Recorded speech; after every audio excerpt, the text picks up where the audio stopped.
Welcome back, everybody, to another live reaction here at I'm Not a Coach. I'm your host, Dave West. Thank you so much for joining us, man. And what a game we have for you today.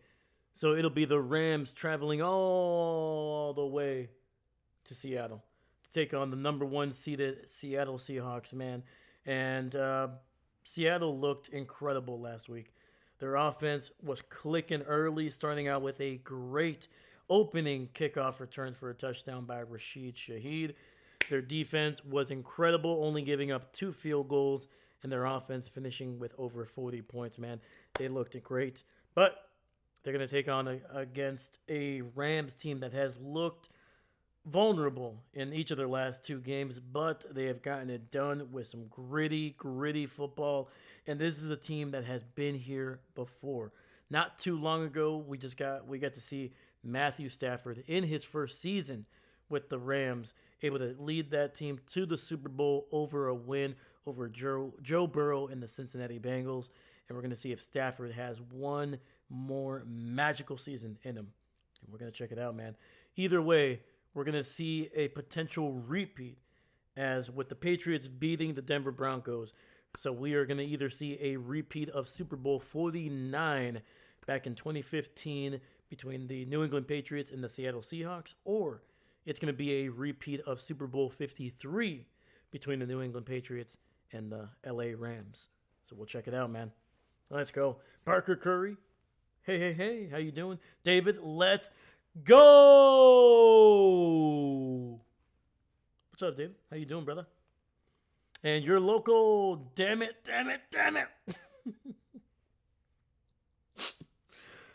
Dude, your local, I love you, man. Also, I forgot to shout you out on the previous stream, my man. I'm so sorry. But shout out to you, brother. Thank you for always being here, man. Especially the last couple of weeks, man. Ever since you joined it, man, you've been to every single stream, man. I appreciate you. Why do these playoffs hurt so bad? Why? Yeah, I feel you. It's okay, man. Like I said, you gotta find a way to enjoy the game, man. Enjoy the ride. Enjoy the ride. Because there's gonna be a lot of twists and turns, man. You gotta go with the flow. Yeah, man. When it comes to games, like trust me, I'm a Packer fan. I always expect and want my team to win, but I gotta go with the flow. Sometimes that goes down, and I feel a little bit down. You guys have seen me do this quite a bit during the playoffs, and be like, oh. But you know what, man? Always have to end it great, man. Because at the end of the day, we just got to watch some great football. There's a lot of bad stuff happening in the world, man. A lot of weird things. There's a lot worse things that we could be potentially watching, experiencing, and football should not be one of them. Whether your team is winning, whether the team that you want is losing, whatever is happening, man, enjoy it for what it is. It's great entertainment. It's competition. And on top of that, we get a chance to watch it with some people in the chat, in person. Enjoy it, man. Please enjoy it. Never let football or any kind of entertainment be something that gives you anxiety or a lot of negative feelings, man. Enjoy it. Got to learn a way to enjoy it. Meteor, you missed. I mean, you know, it's doing a lap. It's doing a lap. You know, it was just kind of scoping out the Earth. It was like, not yet. I'll be back.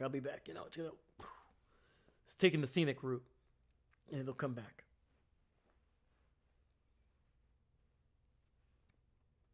Dude, Jared Verse and Byron Young, 19 and a half sacks coming into this playoffs, the NFC playoffs, and they have yet to get to the quarterback. So tonight would be a wild freaking way for them to kind of explode onto the scene here in the playoffs.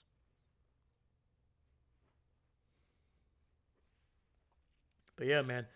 Parker Curry, David, your local. Let me know. Give me your predictions, man. Who are you picking to win this one? I think David, you said you had the Seahawks or the Rams. Rams.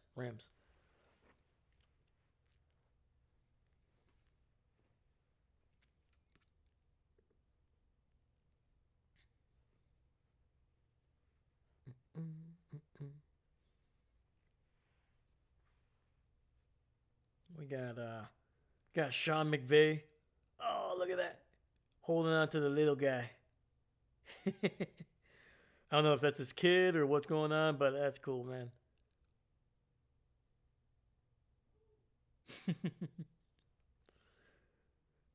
Seeing little kids and so like little toddlers in social situations, it's always funny, man. They don't really make eye contact, but it's just one thing that they laser focus on, or then they jump to something else and then they're focused on that for like the next like 30 seconds. It's always awesome.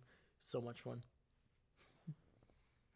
Your local, oh yes, Seahawks, 28-24. That is correct. You're expecting a shootout, man. I like it. I like it. Yeah, man. We just got done watching a. I don't even want to say it was a defensive masterclass. I think it was a lot of bad offense, to be quite honest with you. The weather definitely played a role in that AFC Championship game that we just got done watching. But the Patriots, man, getting a 10-7 victory, scoring the last 10 points of that game. The Broncos, early on, they looked good with Jarrett Stidham, but then it just got steadily worse and worse as the conditions got worse and worse in that game. By the end of that one, that looked like a snow globe game, and yeah, there was not many points scored. There was a single field goal scored in that second half, and it was rough. A lot of missed field goals. I think we had 4 total missed field goals in that game.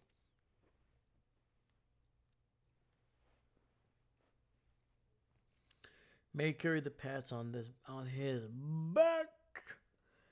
Um, I I would say in the second half, I think he played better than he did in the first. The first half was kind of tough by Drake May. It was a you could tell that the pressure was getting to him quite a bit. He was hesitant to fire the ball.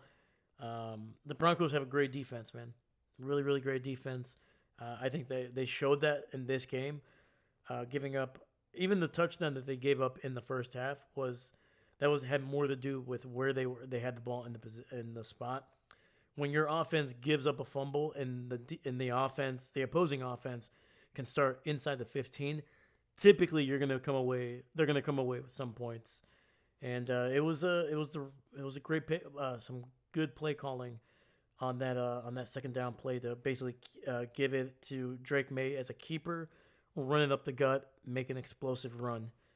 But other than that, man, the Broncos defense was great. Gave up a field goal the rest of the way, and yeah, honestly, that touchdown probably should have been a fumble recovery. So that those 7 points, I don't put it on the Broncos defense, to be honest with you. If the referees don't blow that fumble dead, it was going to be a touchdown anyway. So, you know, that's the way I look at it. But yeah, Jarrett Stidham, Jarrett Stidham. Drake May played a little bit better in the second half. He wasn't great, but when he needed to use his legs, he used it at the right time, and it paid dividends, man.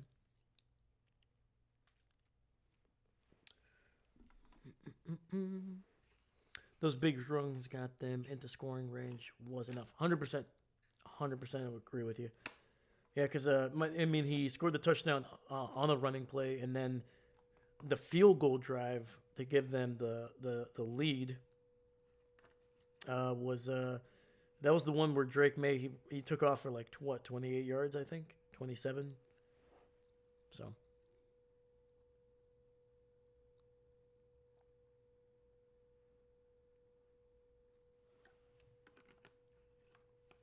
yeah, man. Drake, May, getting it done, and I called it, man. I'm not gonna lie, I called it during the wild card. I said the Patriots looked like the more complete team. I didn't think they were the best team, but they were the more complete team. They were well balanced. I think their coaching was one of the best in the NFL, and yeah, I did call them a dark horse though. So I don't think they were the favorites by any means, but yeah, to me they were a better team than the Steelers and the Bills. I think their offense was at times a little bit more consistent than the Broncos, but yeah, man, I'm not gonna lie. I got completely lucky. I just like the Patriots. I saw plenty of games with them, and I was like, you know what, we can get it.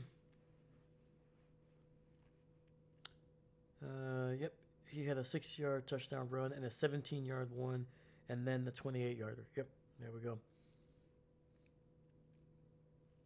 Yeah, I think the 28-yarder is the one that set up the field goal to get them that field goal that basically ended up being the game-winning points.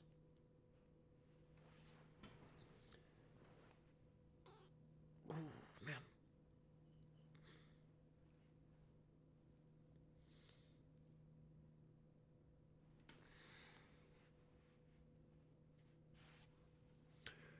Josh and Lamar must be loving Drake today. Yeah, both Lamar and Josh are like, dude, this kid is already going to a Super Bowl before we have. Lamar has been to what, 1 or 2 AFC Championship games? I can't remember. I know he's been to 1. I can't remember if he's been to 2. And then Josh has been to at least 2, from what I can remember.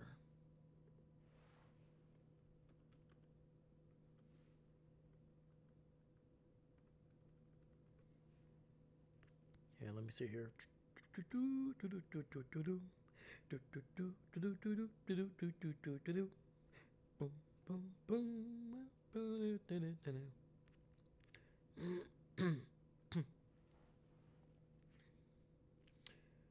So 1, 2. So yeah, the Bills and Josh made it in 2020 and then 2024. And then Lamar was able to lead the Baltimore Ravens in 2023 to the championship game. That's it, yeah. Lamar 1, Josh 2. There we go. Bam.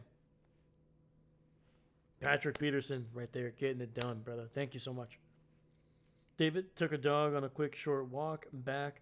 Cheerleader spotted in the background. Hey, there you are. Oh, they get the neon pom-poms going on. Hey, there you go. Yeah, I was going to say the dog walk had to be pretty quick. They were just like, all right, let's go halfway around the block. Gotta come back. We gotta come back. They both had their chances. Teams blew it. You are not wrong. Dude, look at this, man. Starting back in 2018, New England, Kansas City. 2019, Kansas City, Tennessee. 2020, Kansas City, Buffalo. 2021, Cincinnati, Kansas City. 2022, Kansas City, Cincinnati. 2023, Kansas City, Baltimore. 2024, Kansas City, Buffalo. 1, 2, 3, 4, 5, 6, 7. 7 consecutive AFC Championship appearances by the Kansas City Chiefs. Absolutely freaking wild.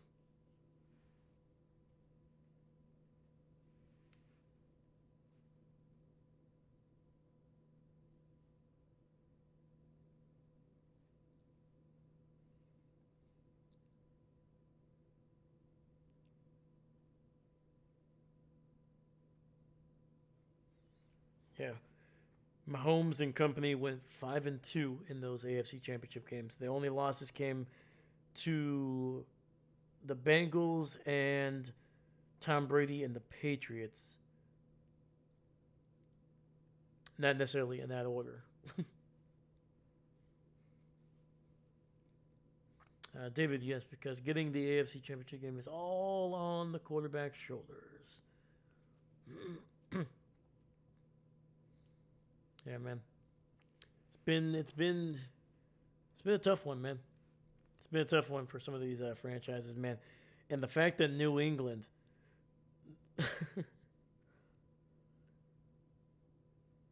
is back in the Super Bowl, man, is wild. This is the first time they've made it to the AFC Championship game, or at least won it, since back in 2018.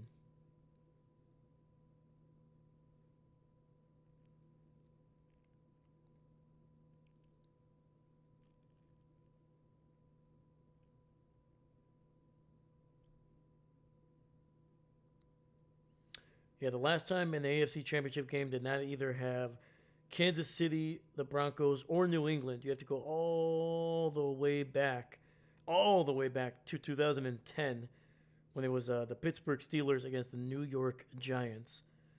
Otherwise, since then, it's either the games have either featured the Patriots, the Broncos, or the Kansas City Chiefs. That's domination right there, man. J559, what's going on? Crazy how there's no Chiefs in the playoffs this year. 100%, man. 100%. Dahlia, hello, hello. Dahlia, what's going on? How you doing? How you doing? Dahlia, let me know who you're picking to win this game. And then J559, do the same, my brother. Let me know. Let me know who your team is, my man. Who you're rooting for, and then who you picking to win tonight. Hello, everyone complained about the Chiefs, and instead you get the Patriots. Good job, NFL fans. Good job. All right. You see what you do. You see what you do. You don't want Kansas City? Fine. We're going back to the New England Patriots then.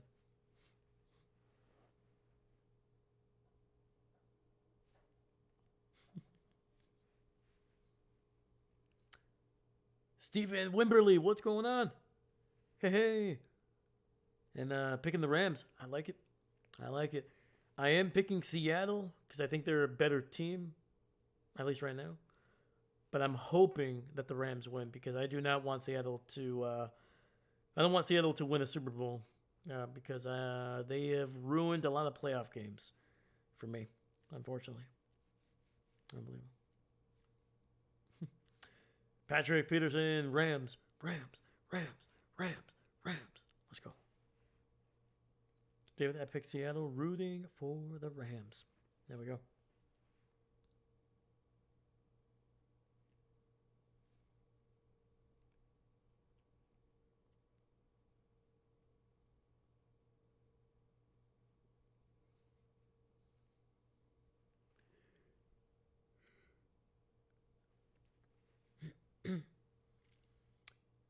Steven, making it interesting. 100%, man. 100%. Dude, am I crazy or is this game late?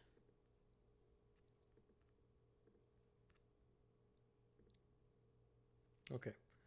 Just making sure I'm not like late to the game. All right. Two good teams, Rams. There we go. Yep. I can agree with you, man. I don't think there's a wrong pick, at least initially, but yeah, both of these teams have shown that they are capable of not only putting up points but playing some really good defense. To me, the Seahawks have just shown, at least more recently, that their offense and their defense can play complementary football. The Rams, like I said, I've always liked their front seven, even from last year. But man, it has been they just haven't gotten really consistent sacks or consistent big plays on their defensive side of the ball. So, many think because 49ers got their pants pulled down last week that Seattle is unstoppable. They'd be wrong. Got their pants taken down. Holy cow, that is an image of a minor 49er losing his pants there.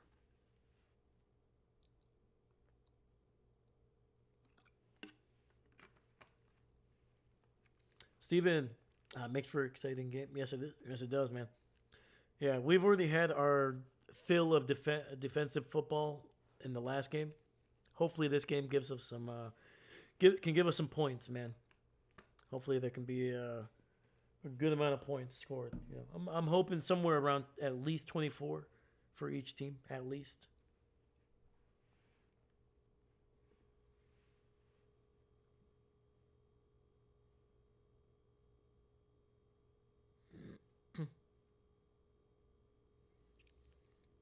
All right. From the looks of it, it looks like Seattle is going to kick it away to the Rams to start out the game.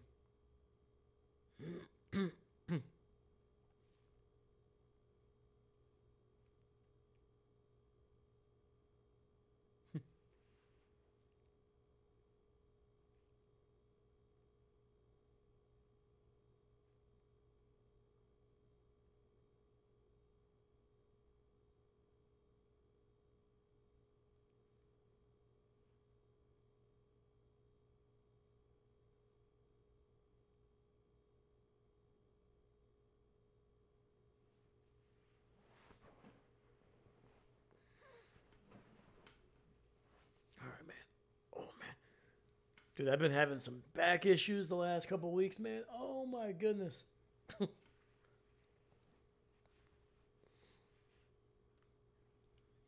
right. Kickoff is about to get underway here, baby. Let's go. Come on. Dude, I would love it if the Rams brought this back for a touchdown, man, just to kind of get it started.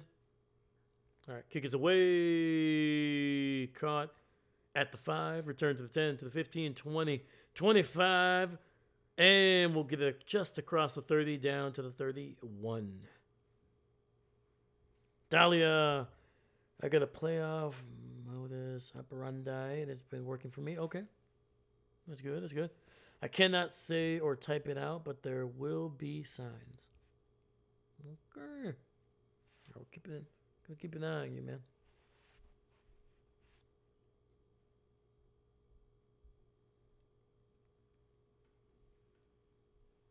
Oh, man.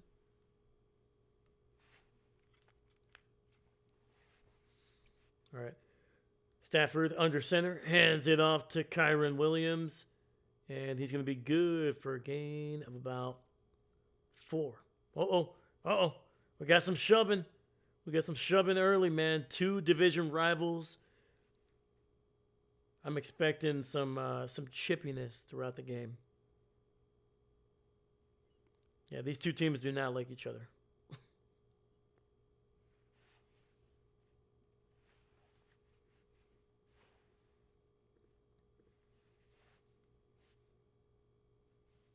All right, 2nd and 6. Stafford throws, tries to get it out to Puka Nacua, and holy cow, did he catch that? Wow, man. Gain of about 2.5 there for Puka Nacua.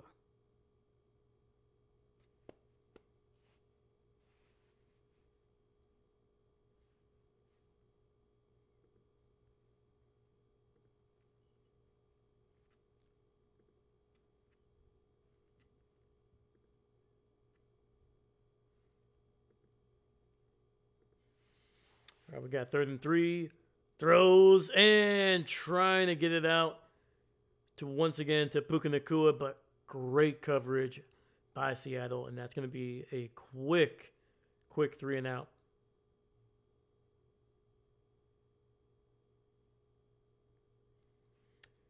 Dude, the secondary that Seattle has quietly built, man, just came out of nowhere. I remember, like 2-3 years ago, they were talking about the death of the Legion of Boom, the last trace of them being snuffed out and stuff like that. But man, holy cow, the secondary has been great. And fair caught right around the 19. I hope when Dahlia signs this, go Pack Go. Absolutely, 100%. Go Pack Go, baby.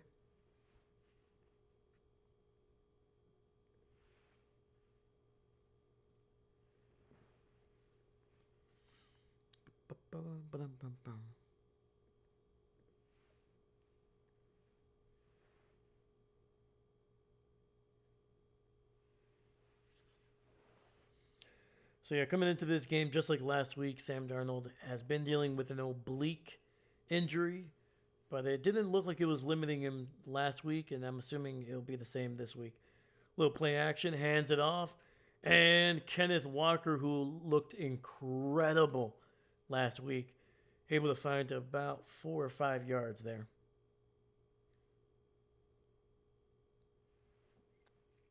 Yeah, Kenneth Walker with 3 rushing touchdowns last week, and with a great average as well, man. He was arguably the best player on the Seahawks offense last week. All right, 2nd and 5. Darnold in the shotgun, running back to his right. Gets it out, and that'll be incomplete, trying to get it to JSN. Yeah, Zach Charbonnet, unfortunately, will no longer be on the field. He tore his ACL a couple of weeks ago, so that was a tough one. I shouldn't say a couple of weeks ago, last week. So, yeah, man, so it's going to be the Kenneth Walker show probably for the rest of the playoffs here, assuming it doesn't end today for the Seahawks. All right, 3rd and 5. Darnold, shotgun. Takes the snap. Looking to his right. Throws deep to the right. He's got a man. And it's Rashid Shaheed down the field across the 25. And they are going to be in striking distance of the Rams here. Ball near the 23-yard line of LA. Look at that. Rashid Shaheed able to just get a great release. Incredible speed, man. And had a step or two on the defender.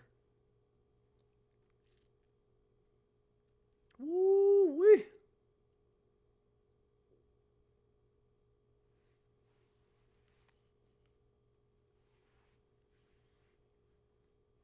So I would like to see a pick six from Seattle. quick throw. Gets it out to, holy cow, that is Jackson Smith-Njigba making a man miss right at the line of scrimmage and picking up a massive chunk after the catch.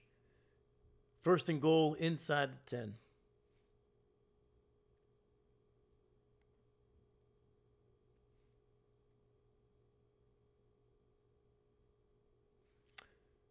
Hot damn, McSneezy Sheehy guy is fast.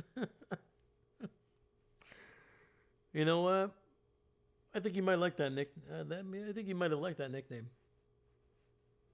1st and goal here. Ball at the 9. Run up the gut. Kenneth Walker bouncing it to the right side, and he is going to pick up a 3 on that one. Nearly had some more, but just could not get to the edge there. The Rams doing a good job of kind of keeping him inside, not letting him bounce it to the outside there.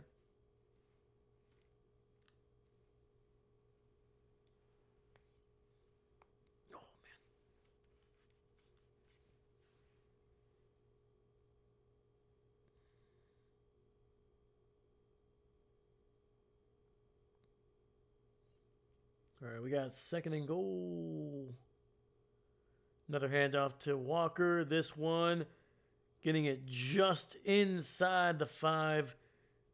Thinking they're going to mark him around the 3. Actually, no, they're going to give him the second effort. Never blew the whistle. Got it down to the 2. Gain of 4.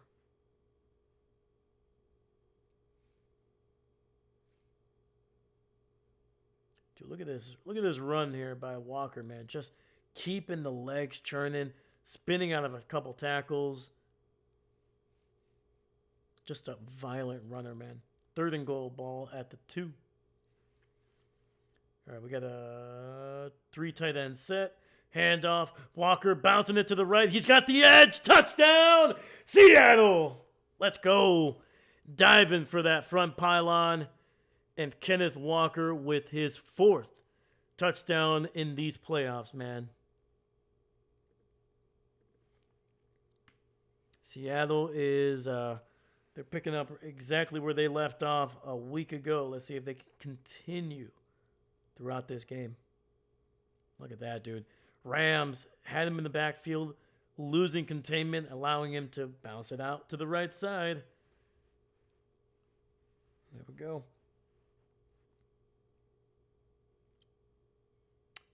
Jason Myers' kick is good. We got 9:57 here. 9:57 in the first. We got our first touchdown, man. 2 explosive catches and runs. One by Shaheed, the other by JSN. And then finally the touchdown, diving touchdown by Kenneth Walker. Getting Seattle on the board here first.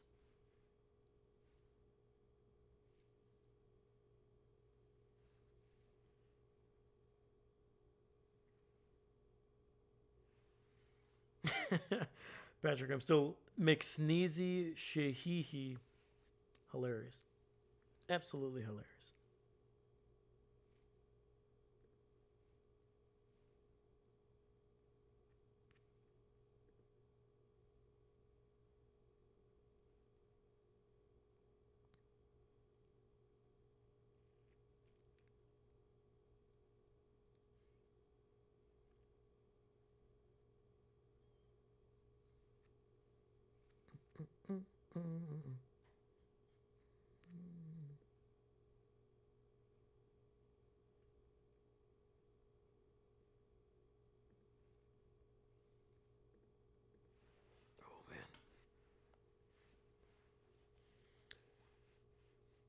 Oh, this is interesting. This is from Johnny Venerable. Sorry, Johnny Venerable on Twitter. Kenneth Walker is a pending free agent. I'm just saying, man. I know there's been talks of Josh Jacobs potentially being a cap casualty for the Packers. I wouldn't mind them maybe looking at Kenneth Walker if Jacobs doesn't want to come back, or if they just want to move on.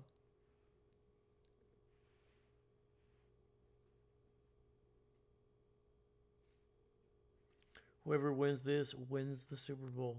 Ooh, Packer Nation, what's going on, brother? How you doing? How you doing? I agree with you, man. I feel like these two teams have looked just a little bit better than the AFC counterparts that we had earlier today. To be fair, the Broncos looked good with Bo Nix, and they were looking okay with Stidham for the first two drives, and then it just kind of fell apart.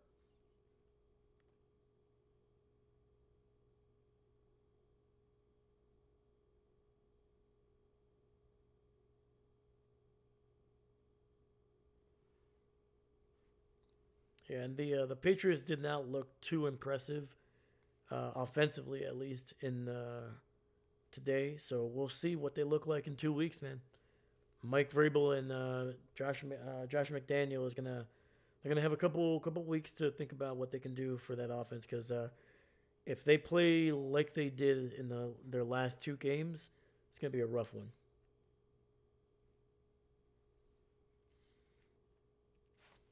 Eben, what's going on, brother? I got the Seahawks for this one. That's fair. Me too. Me too. Let's go. Though I'm hoping the Rams win. And it's going to be across the 25 down to the 27. Whittington tackled pretty quickly after that run. Uh-oh. We got some chippiness. No flags. No flags. Patrick, they'll never get rid of Walker. They'd be nuts. 100%. 100%. They should re-sign him, but I'm just saying if Seattle decides not to, I wouldn't be mad if Green Bay signed him. He's not always the most dominant runner, and sometimes he's been dealing with some injuries the last few years, but I don't know. I think you can for a 1 year, 2 year contract. I'd be willing to take the risk. It's gonna be a run to Kyron Williams there on the left side. Picks up about 3, getting it down across the 30. Packer Nation's been good. I think if Bo was healthy, they would have be the team leading right now. Yep. I think there's a good chance, man. I feel like Bo would have been one. I think he's a little bit more athletic than Stidham is. Stidham wasn't bad, man. I wish they would have ran the ball with him a little bit more. But Bo, I feel like there's a reason he was the starter. And wide open Puka Nakua catching it down near the 27, and we got ourselves a freaking game. Let's go, baby. Finally, the Rams opening up that offense. Let's go. Stafford able to sidestep a late blitzer there and finds Puka Nakua down the right sideline, able to beat his man just enough to get open there and get an explosive pass play. All right, officially ball at the 26, 1st and 10. Stafford shotgun takes a snap, looking deep to the right and incomplete. Looks like Puka Nakua was struggling to get loose on that one. Puka! Where is it? Puka. Puka with a C. Puka with a C.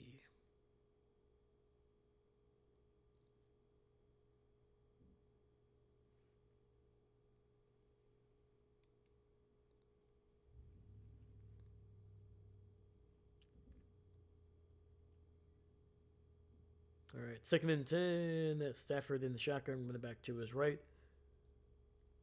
And Lofton went up, to Devontae, and that's going to be incomplete. Devontae is looking for a flag. The referee saying, nope, that ball was uncatchable.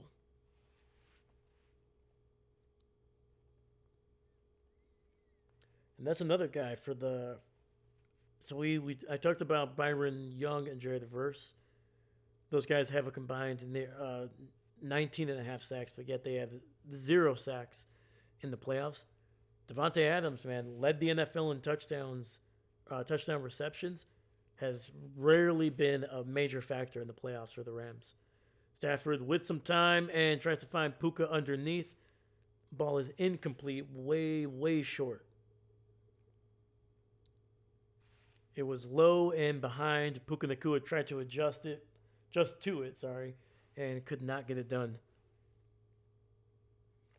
Refs are swallowing the whistle. That's good, I guess. We'll take it, man. I've always felt with referees, man, like there's some. It's just like if you're gonna play it close, if you're gonna be very like kind of ticky tacky, just be consistent with it. Let the teams know, hey, we're gonna be calling it close. Otherwise, let the teams just play. Unless it's something egregious where like it's a full on like tug on the shoulder pads or a face mask, obviously, just let them play. If both are grabbing at each other, let them play. That's my opinion. And the kick is good. The Rams are on the board.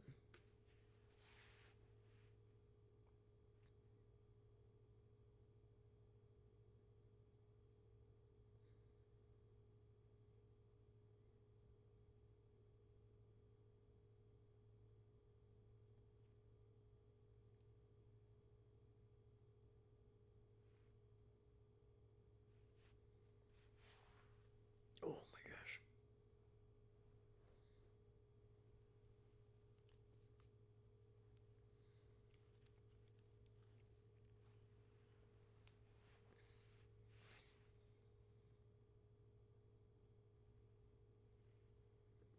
Mm-mm-mm-mm.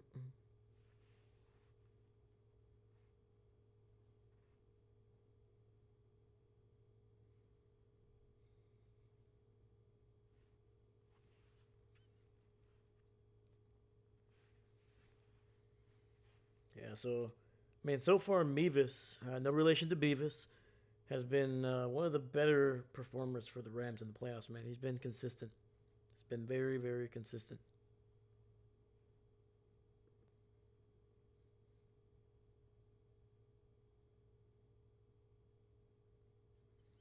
All right, so far we got 8:15 on the clock here in the first quarter. 8:15.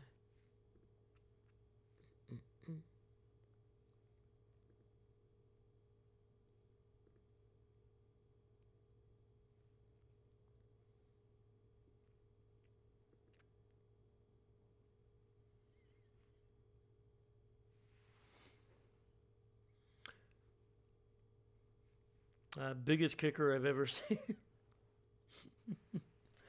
Yeah, he's got a little pudge to him. He's got a little pudge, but you know what? It works. You know, kind of grounds him. You know, keeps him steady, man. Keeps him steady. You don't see you don't see his kicks waver. It's like it's got some weight to it. There's some lbs on those kicks every time.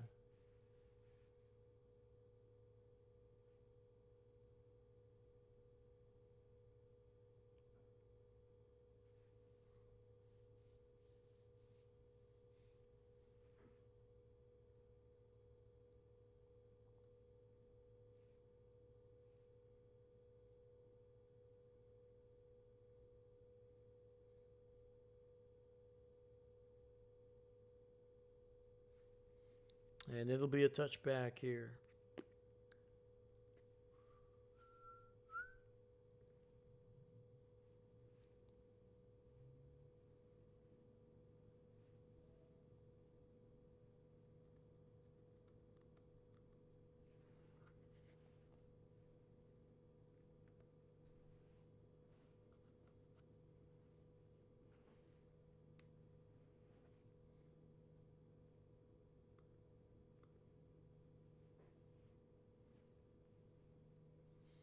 All right, we got first and 10 ball at the 35.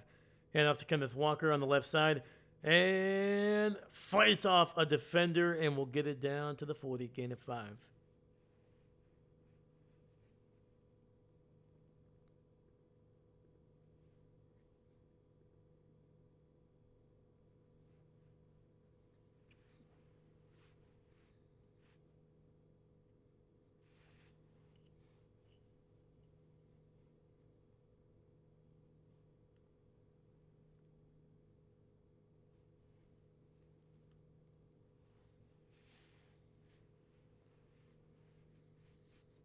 All right, Darnold under center here.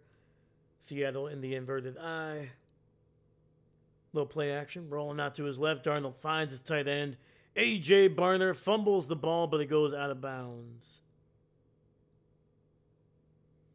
And that's going to be a first down. Able to pick up 6 before fumbling that ball.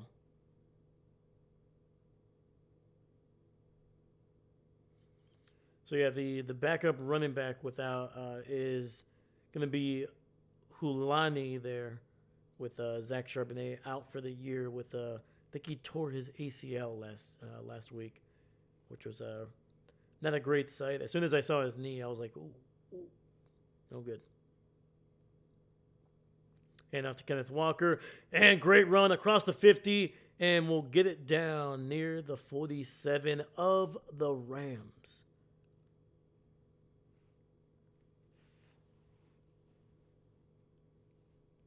We got 6:30 on the clock. 6:30, clock is running.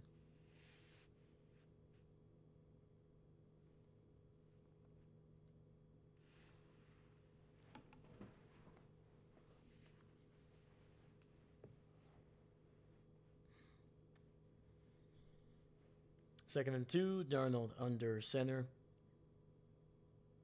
2 tight end set. Hand off to Walker. Makes a man miss. Jesus, man, these cuts are insane by Kenneth Walker.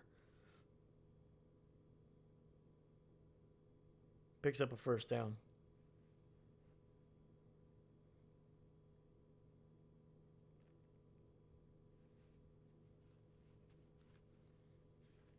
Woo! Look at that. No. Spythe is like, ooh. Kenneth Walker just snatching ankles out here, man.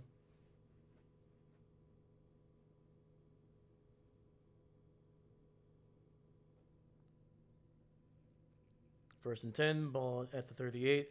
Little play action. Gets it out to Walker on the screen. He's got room across the 30, 25, and down to the 24. Dude, I like the way Seattle's attacking right now, man. Everything is smooth. Everything is on time.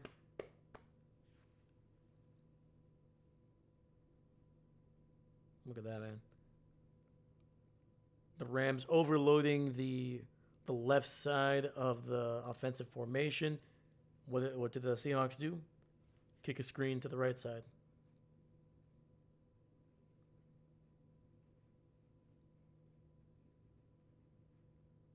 All right, ball at the 24, first and 10. Handoff. And this time, Walker is dropped for a loss back at the 25. Loss of 1. David, throw a pick 6, bro. Come on.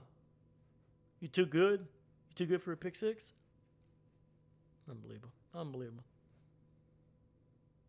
I mean, we almost had a defensive touchdown the last game, but referees got a little too happy with the whistle.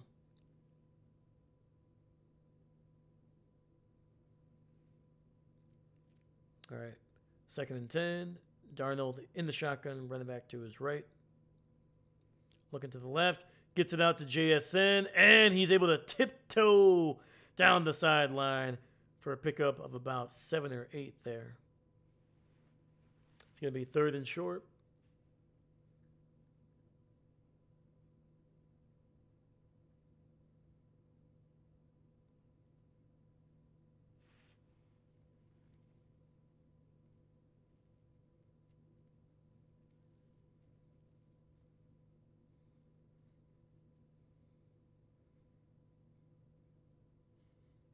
All right, ball just short of the 16 here.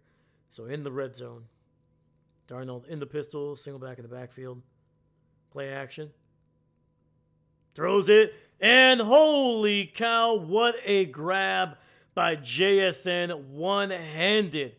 Able to keep the toes on the sidelines. Just snatching that one with his right hand. Look at this. Ooh! Beautiful, man. First and goal from the 7. Handoff. Hulani trying to minimize the damage here. He's going to lose some yardage. He loses about 2. Back at the 9. Yeah, it was a little bit of a stretch run there to the right side, but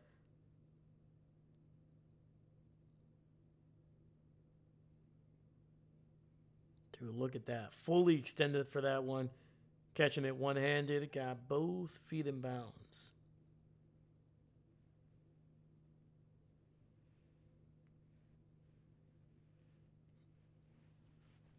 Second and goal.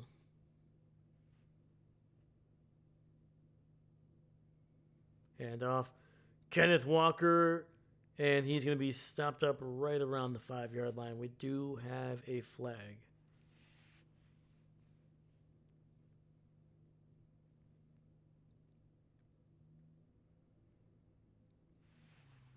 And that's going to be on the Seahawks. Holding.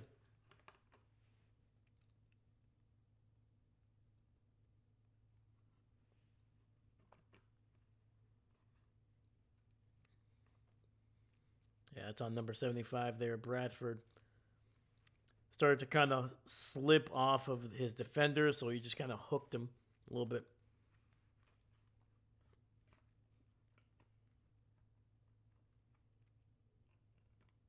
All right, so we got second and goal back at the 19. Darnold, shotgun, running back to his left. A little bit of an orbit motion there by JSN. Dumping it underneath to Kenneth Walker to the 15, to the 10, and down back to the original line of scrimmage at the 9. Able to pick up the 10 yards that they got on that holding penalty.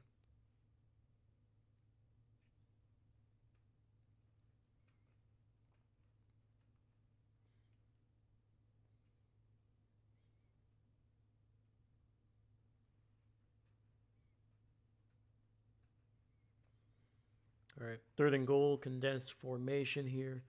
Darnold in the shotgun, running back to his right. Rams showing pressure here. They send 4. Throws to the left, and that's going to be incomplete. And we got no flags. Oh, do we?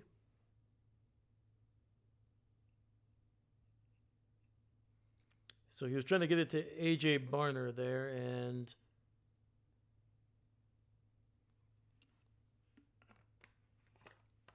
nothing. That was a push-off. Yeah, kind of got his hands all up in the defender's grill on that one.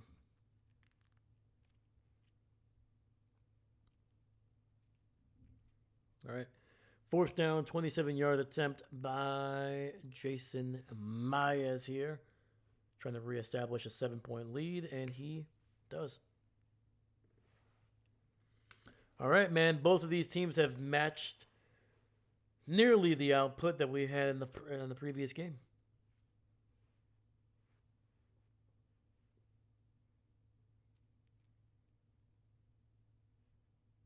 Another touchdown, and we will be past that.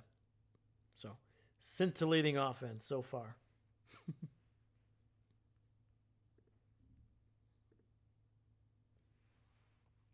All right, man. We got 54 seconds left in the first. 54 seconds.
Rams better get a tight end involved. All Puka is no game plans yet.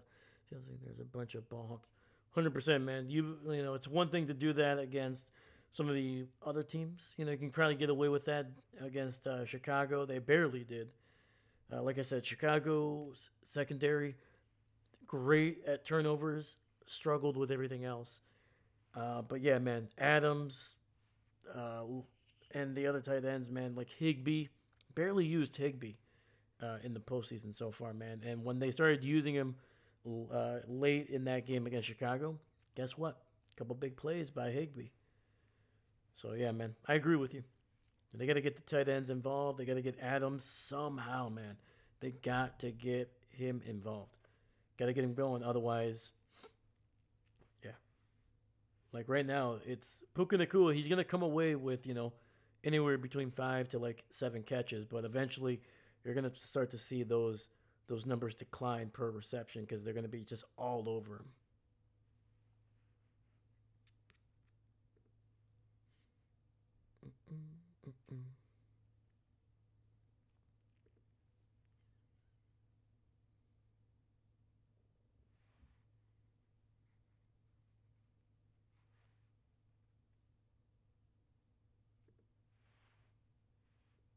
All right, kick is away. Caught around the 10 to the 20, 25, 30, and Whittington able to get it just around the 35. Might be a little past it. Just a little. Just a little.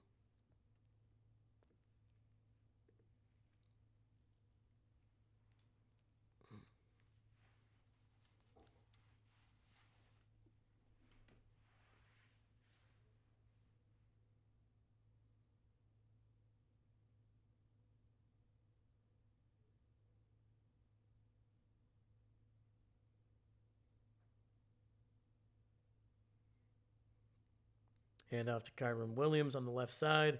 And he's going to be wrangled down after a gain of 3.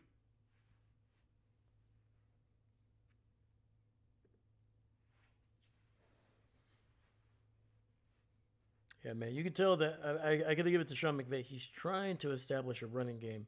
It's just not really opening up quite a bit. Like the explosive runs have not been there. Like the Rams were running the ball really well against Chicago, and then they just kind of stopped. Don't know why.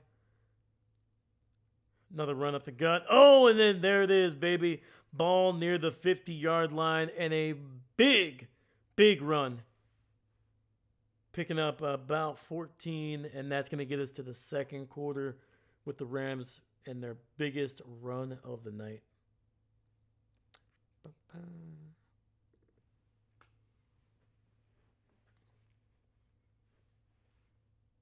Oh, also, guys, let me know if you guys have been watching any. Have you gone to like the theater? Watching any movies? Any movies you recommend? Let me know. Let me know. Usually, like I love going to the movies, man. Like during the spring and the summer, I usually probably go to like 3 to 5 movies, like a month, if not maybe even more, depending on how much time I have. But yeah, during the fall, man, once football starts, I think I've seen maybe one movie, if that, over the last like 4 months. So if you guys have any recommendations, like whether it's at home or going to the theaters, let me know.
All right, we're back, baby. First and 10, ball right at the 50-yard line. Nice little end around there by Puka Nakua, and that's good for a gain of 4 down to the 46. Puka comes up without his helmet, talking some smack with a big smile. I like it. There you go. There you go.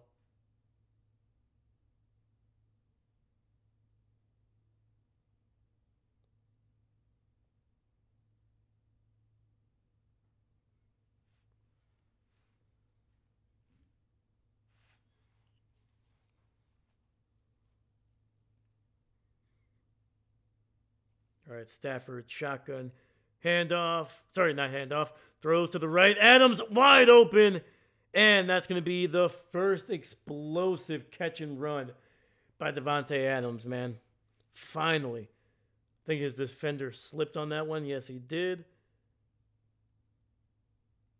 Let's go. All right, man. Devontae still has a little bit of acceleration, man. I like that. After he caught that dude, just explosive. First and 10, ball at the 23. Stafford under center, 2 tight end set. Hands it off to Kyron Williams, trying to bounce it to the right side, and that's going to go nowhere.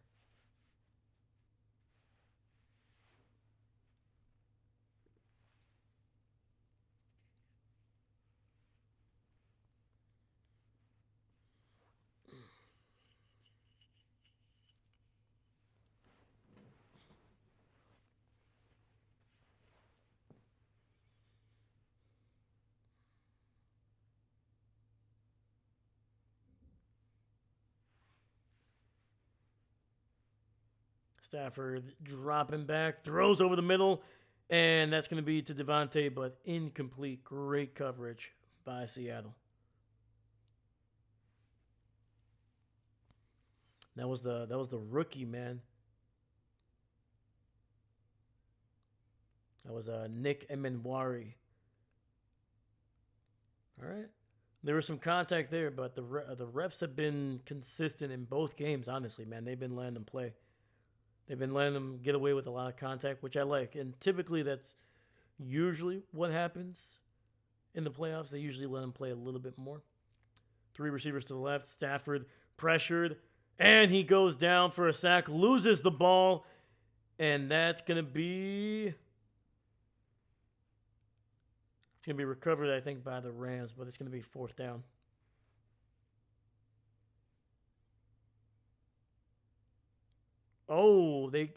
Seattle got away with a face mask on that one.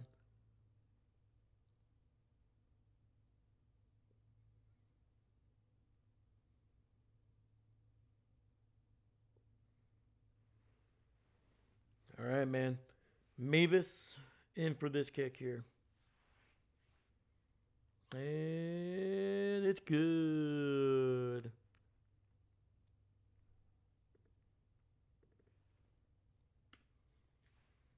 Face mask not called. Patrick, refs suck.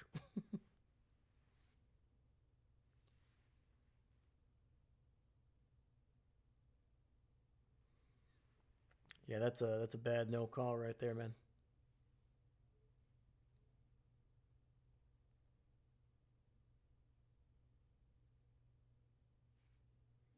Speaking of gambling, moons. There we go.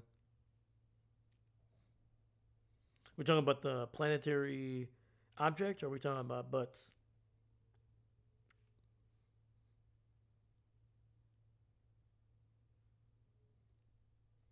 Are we talking about shooting a moon to the fans in a disgusting act, or are we talking about spacewalks?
Eben, dang, this is a great game. So far, so good, man. I like it. We're getting a little bit of a mix, man. A little bit of a mix of some really good defensive plays with still some points. Refs gamble like everyone else. Gotcha, gotcha. I mean,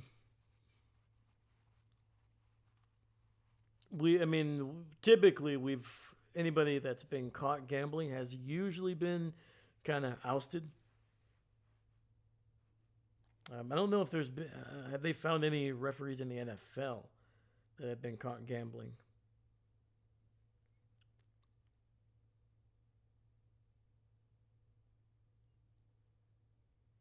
All right, kick is away,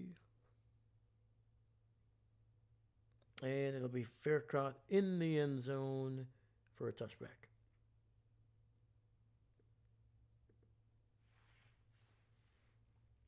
David, I don't gamble. Same.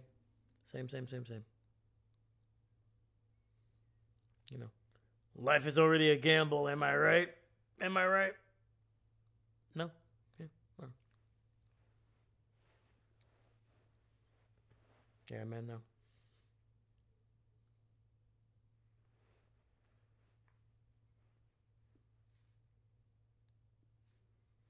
First and 10. Play action. Darnold looks, throws, finds JSN, and he's going to be near the 49 of LA. Even though because they bribe with the money they want. Jake Jacob. You know, man, in this economy, you got to do what you got to do, man. No, I'm just kidding. Bills aren't getting cheaper. It's easy to just get a friend or cuz to place the bets. Maybe. And Darnold unable to handle that low snap. Able to recover it though, but they're gonna lose a good amount of yards. I don't know, man. I feel like if that is happening, it's very. I mean, it's minuscule, very very minuscule. And honestly, it's just not worth the risk. Like most of these, if you look at most of these refs, they're typically lawyers. They only do this part time, and I feel like they would be making some decent money. And it's just like if you get caught doing that, not only are you going to lose your job at the NFL, but you're likely going to lose your a decent amount of your reputation as a lawyer. And Darnold pressure down he goes, and it'll be 3rd and a mile to go here, man. Like I can't say definitively whether that's oh yeah, they're definitely betting or they're not. You know, anything is possible. People are human beings. They make mistakes. They do dumb things. But I don't. I don't know. To me, it's tough for me to either kind of be at both sides, to go to one extreme and say they're definitely doing it or they're not. So 3rd and 27. It's gonna be a handoff. Hulaney running hard, but only picking up about 4 yards on that 3rd and 27. Mm.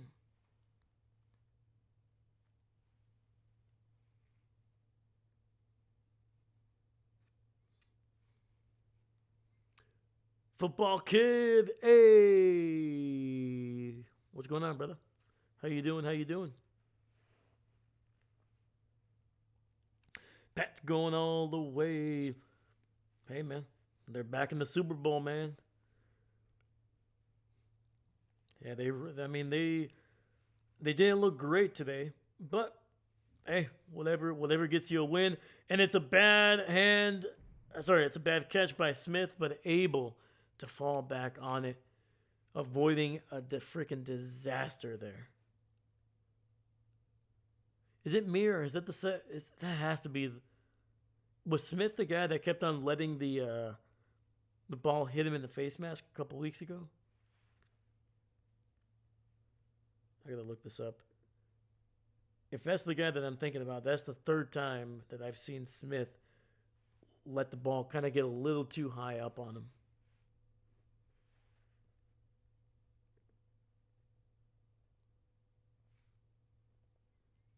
That weather was awful. 100%, man.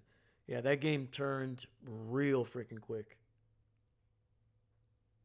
Yeah, because I think it was on the first. I think it was on the kick, the first kick attempt in the first half. Like the wind was only whipping at like I think it was like 4 or 5 miles per hour. But then by the end of the game, not only was there snow, it felt like it got colder, and then it was like 15 mile per hour winds.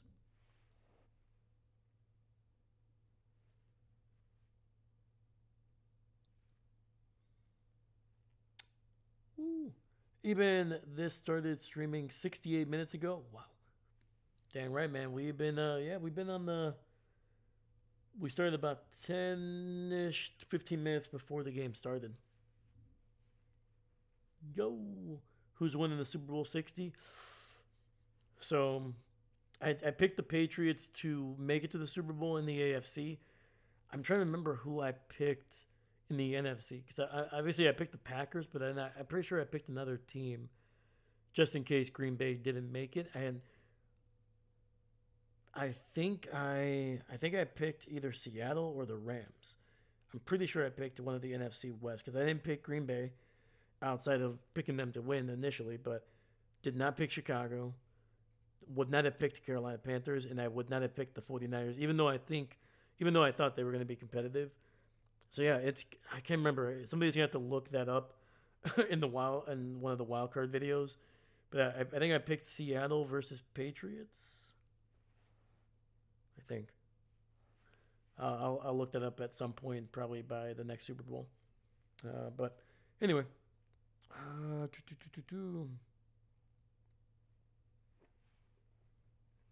there we go.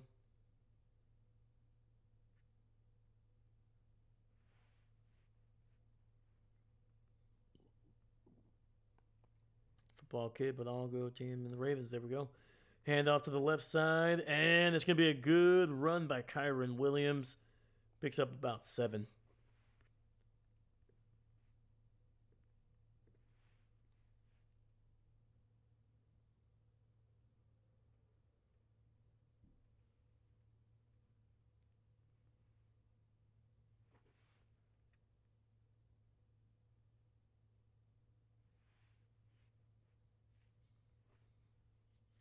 All right, we got 2nd and 3, ball at the 20.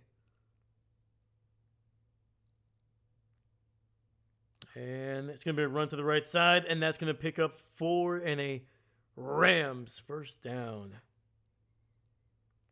Blake Corum, man, running with some power.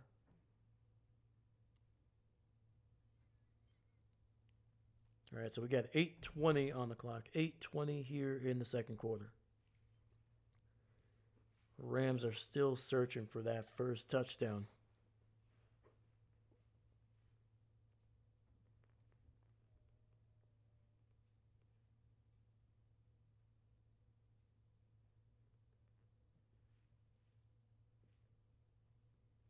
First and 10. Stafford, another handoff. Blake Corum with a little bit of momentum, getting it down to the 29. Second down coming up.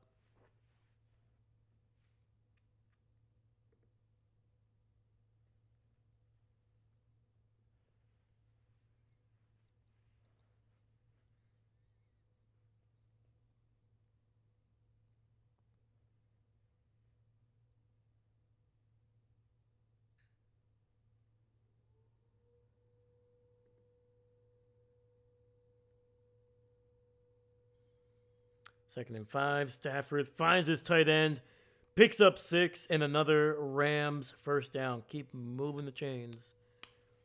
Able to find Parkinson there.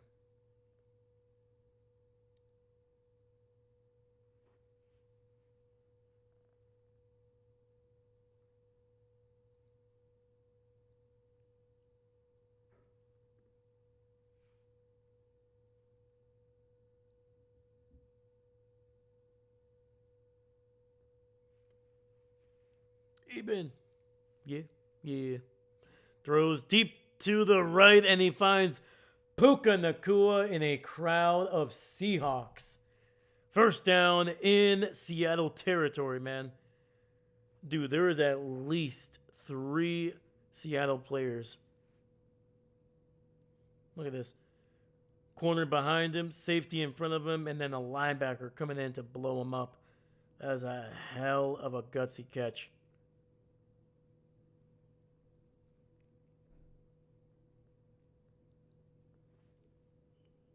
That was a decision there by Matthew Stafford, man. He's like, we need a big play. Ball at the 44, run to the right, and it gets nothing. 2nd and 10 coming up.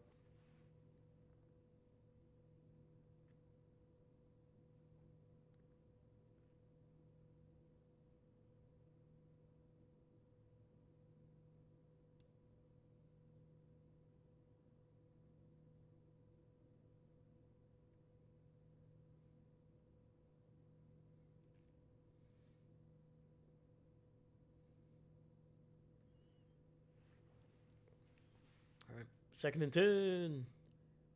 Stafford under center, single back in the backfield. Nice little handoff, bouncing it to the left, to the 40, 35, 30, and out of bounds near the 25. That is Blake Corum, the former Michigan Wolverine, with a nice run there. Nice delayed handoff there, too.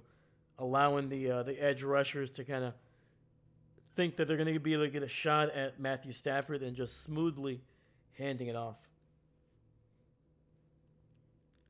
I like it. I like it. Patrick Puka Peterson. Puka Peterson. Puka Peterson. Hand off again. This one gets about 2 on the run.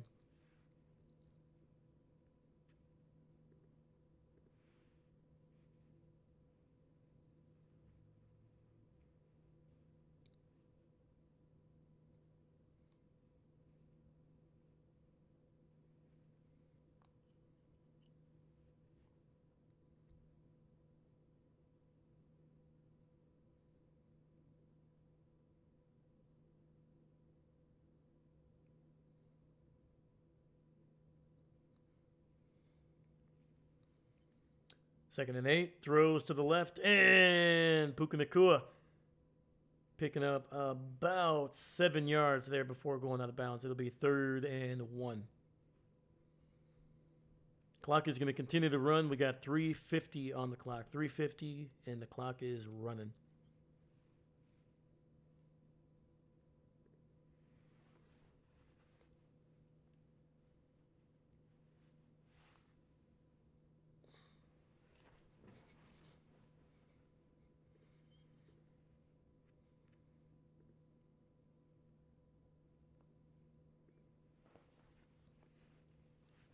All right, ball at the 16. Need to get it to the 15. Run to the right. Able to break a tackle. Get it down to the 11. And we got a 1st and 10.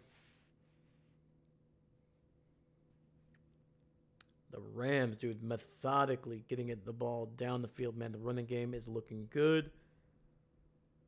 Blake Corum has been...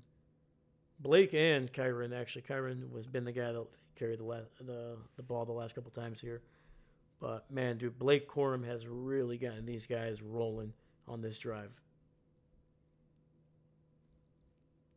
All right, 1st and 10, ball at the 11. Stafford under center. Corum in the backfield alone. And we got a timeout here. Rams.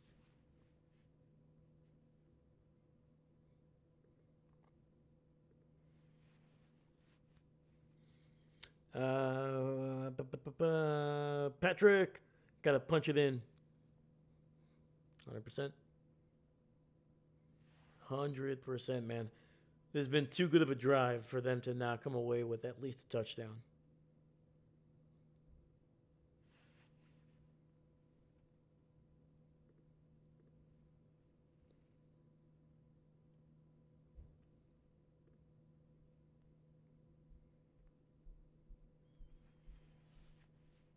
Yeah, both of these teams, obviously, same division, so they played each other twice in the regular season. They were able to split the series. Very, very similar to each other, man. They looked, I mean, they borderline were great against each other. And so far, man, the defenses have kind of ruled early, only one touchdown so far. We'll see if the Rams can pop this one off for another score. It's going to be a run to the right, and that gets it just inside the 10-yard line. Pick above about 2.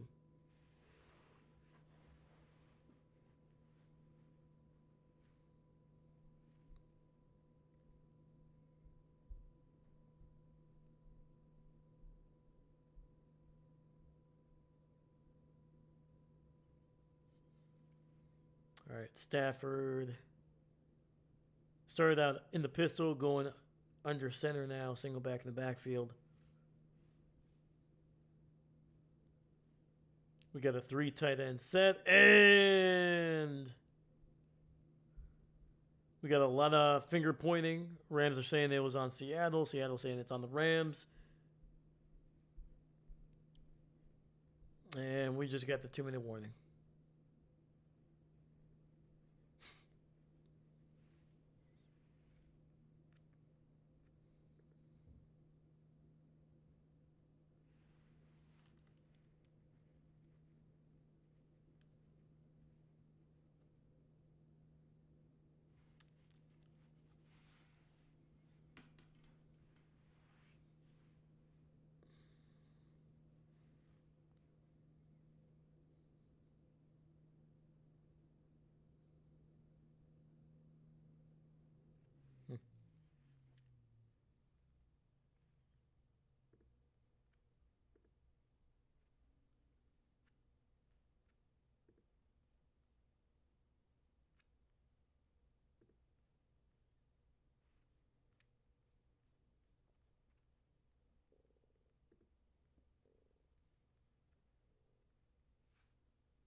David, should the ball go to the helmet shelf for the halftime?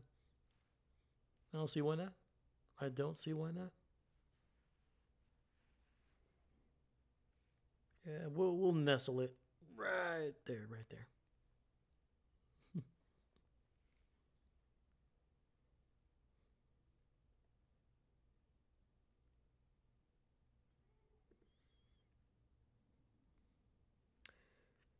The Giants hired Denard Wilson as John Harbaugh's DC. Okay.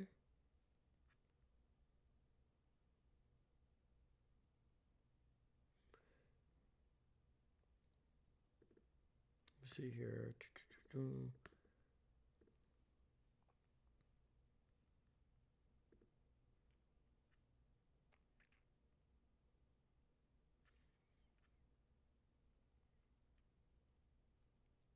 Yeah, so Denard was the defensive coordinator for the Tennessee Titans the last 2 seasons. He was a defensive back coach with the Baltimore Ravens in 2023, so it has a little bit of history with John Harbaugh there. He was a defensive back coach for the Eagles back in 2021. Then he moved up to pass game coordinator and defensive backs coach in 2022. He was an undrafted safety back in 2024 out of Maryland. Only played 1 season with the Skins, and that was basically it. So, okay. So he's been around the league for a while now. Gotcha. All right, we're back here. 2nd and 8, ball just inside the 10. Stafford in the shotgun. Running back to his right side. Looking, lofts one up. Wide open. Kyren Williams waltzes in on that left side of the... And there it is, man. Finally, the Rams getting it into the end zone. Let me see here. Yeah, look at that. Williams just kind of making a beeline for that front pylon. Nobody went with him. Great design. Had basically some slant routes or some shallow crosses going from the left to the right. Kind of stacked up those defenders, allowed Williams to get a free release towards the end zone.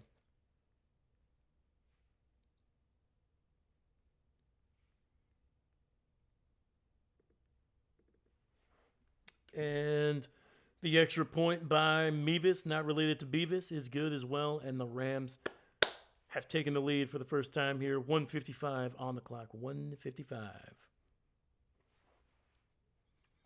Patrick, great call. Thank you. Thank you. Thank you. Thank you.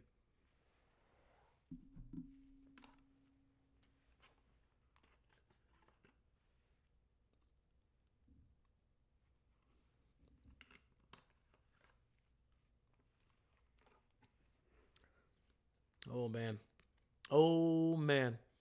So 1:55, Seattle with, I think, all three of their timeouts. Let me double check.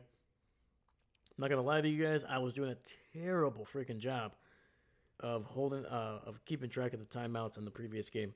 Don't know how or why. But yeah, I was struggling, apparently. But yeah, we're all good. We're completely accurate with the timeouts here. There we go.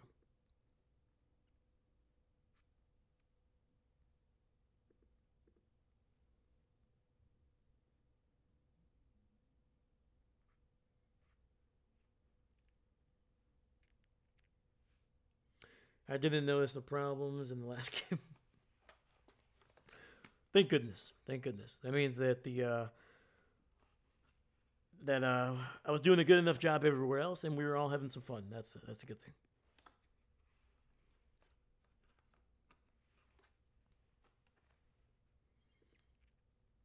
All right, man. Arthur Smith, the Steelers' offensive coordinator, has accepted or is finalizing a job to be the Ohio State's offensive coach.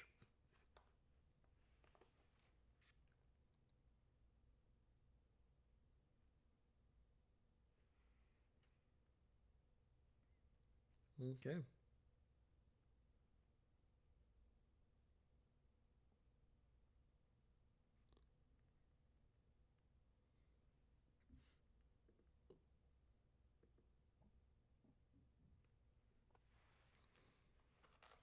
I hope he does a horrible job there for years.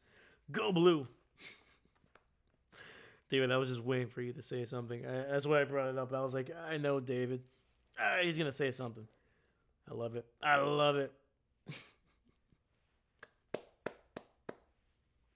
Go Blue, baby. But on Wisconsin, baby. Let's go. All right. Kick is going to go into the end zone. It'll be a touchback. All right, man. Seattle has about a minute 55 and 3 timeouts. Plenty of time. Plenty of time to get something going, especially for how explosive their offense can be.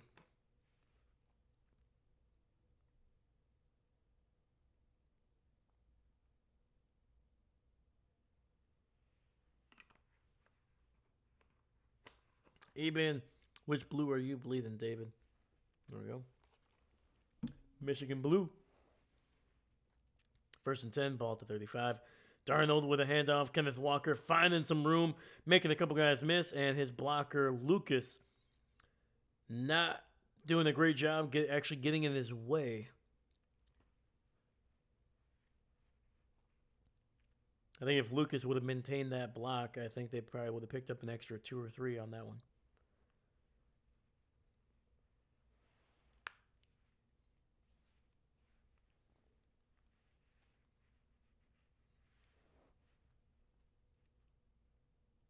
All right, they're saying 2nd and 9. I'm pretty sure he picked up 2, but Darnold in the shotgun, running back to his left, takes the snap, throws to the left, and that ball is in the air, incomplete, trying to get it to the former Los Angeles Ram, Cooper Kupp.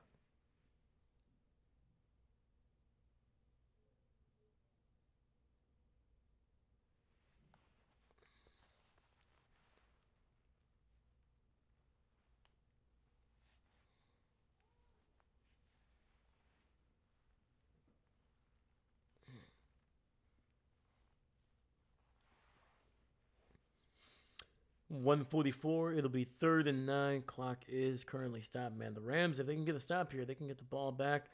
And it goes in and out of the hands of number 36 there. Is that Hulani there? Yes, it is. That is the the third stringer who is beginning to play a lot of more significant minutes with that guy right there, Zach Charbonnet, out for the year with a torn ACL. Yeah, unfortunately, Hulani unable to locate the ball in time. That'll be a quick 3 and out.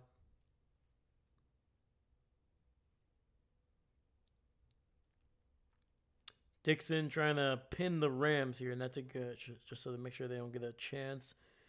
It'll be fair caught at the 18-yard line, but we do have a flag on the play.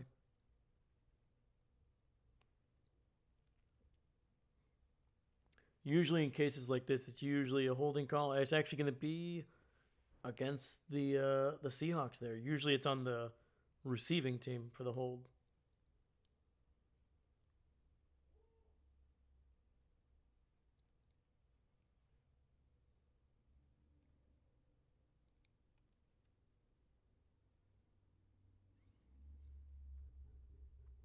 So the Rams are choosing the 10 yards, so they'll be able to get the ball near the 28-yard line when we come back. 1:33 on the clock. 1:33.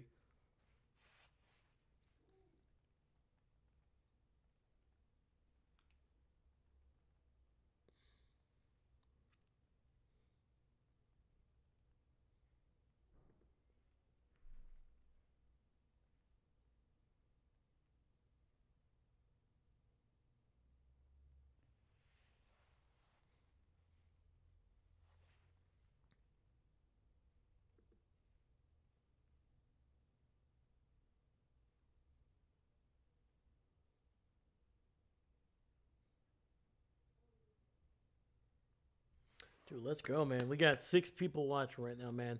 Thank you so much. I appreciate you guys. Thank you, thank you, thank you, thank you. Hopefully you're having a great Sunday. Hopefully you're having a great weekend. And if you're in these areas with the storm, man, try to stay warm, be safe. Shout out to the people of Minnesota as well, man. I hope you guys are safe.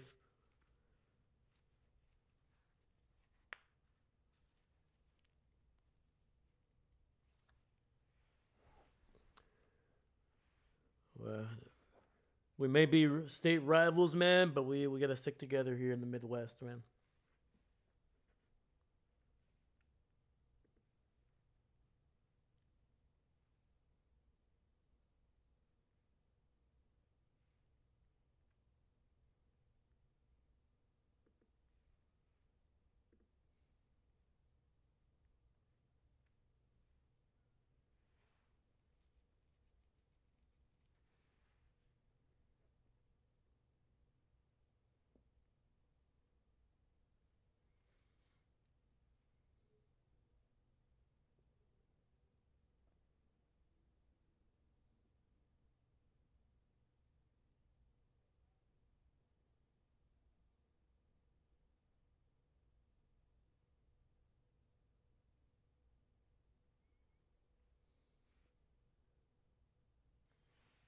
Even my prayers. Let me see, bro. Why can't North get all the snow where it used to be?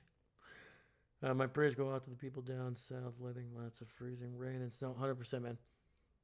Yeah, Texas has been it's been a little rough for some Texas people, man. I think Seastrom even said that there was a little bit of a power outage for a couple hours. Luckily, everything was kind of big. Yeah. Dahlia, yes, stick together, 100%. First and 10. Run to the right side, and that's good for a gain of about 5. Kyron, nice little run there. Rams needing a little bit of a hurry up offense here. No huddle, no huddle. 115, 114. Stafford shotgun takes the snap, throws to the right side, tight coverage, and Puka Nacua unable to haul that one in. Once again, great coverage by the rookie man, Nick Enemwari, with his second pass breakup of this game. Dang, dude, just got there perfectly. Look at that. Woo! Actually, might have gotten there a little early. Maybe, but referees have been consistent, man.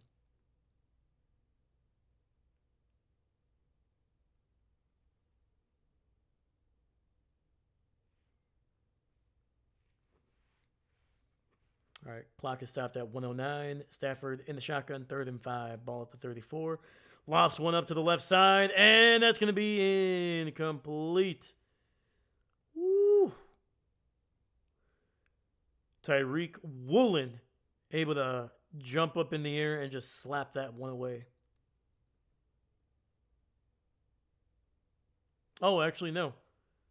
Apparently, the Rams called a timeout before that play, so. And they're down just one.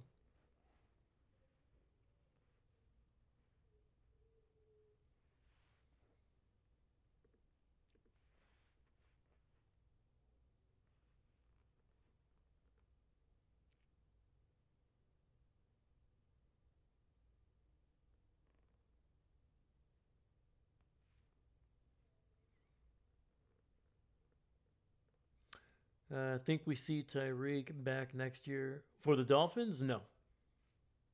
100% no. No, I think he's done with Miami. 3rd and 5. He's too expensive for them anyway. Throws to the right. And once again, Nick Enmanwari with another great defensive play, man. 2 pass breakups in this drive alone, and the Rams come up with nothing.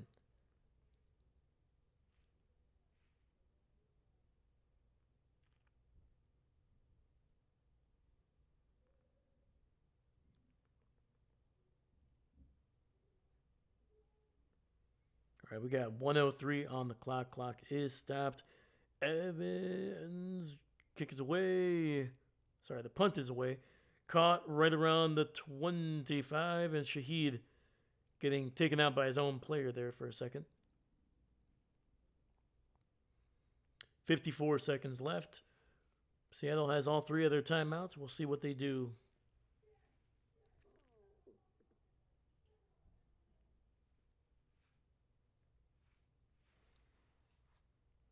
Yeah, man, it'll be interesting where Tyreek goes.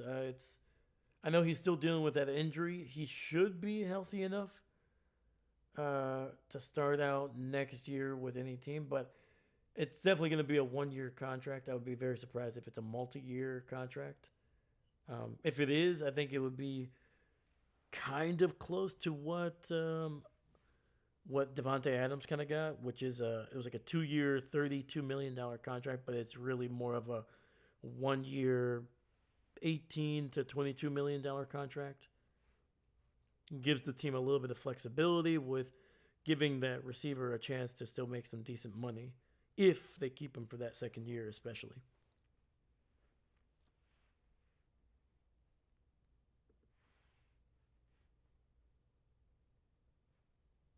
So yeah, I don't know. It'd be interesting where Tyreek goes. I don't think he'll be back with Miami. I think the Dolphins are going to be trying to retool some of that offense, make it a little bit cheaper, maybe a little bit more cap friendly, especially with them basically having to keep Tua for another year. Which who knows, man? Maybe Tua turns it around, becomes the franchise guy again. But it's gonna be interesting.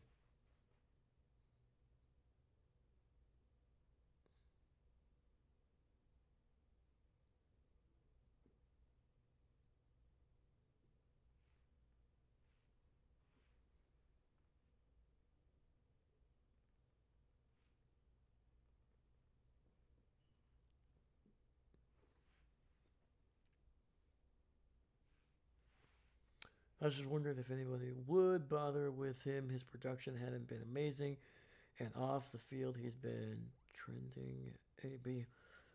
Um,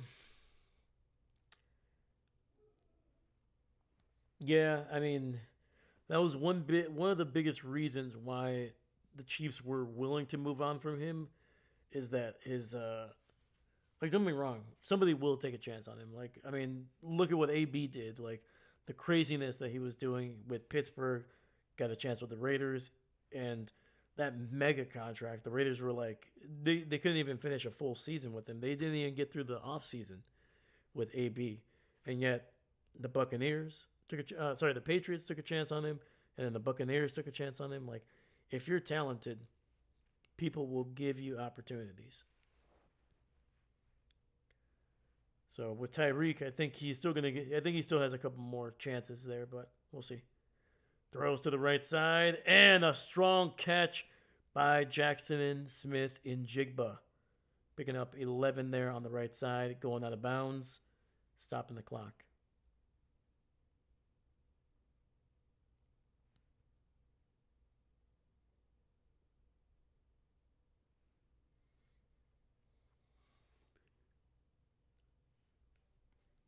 First and 10, ball at the 36. Darnold looking through and nearly getting picked off.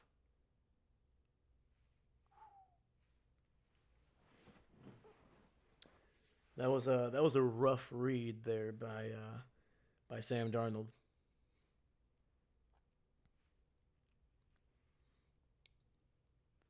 I'm trying to think of a team that would take Tyreek this year.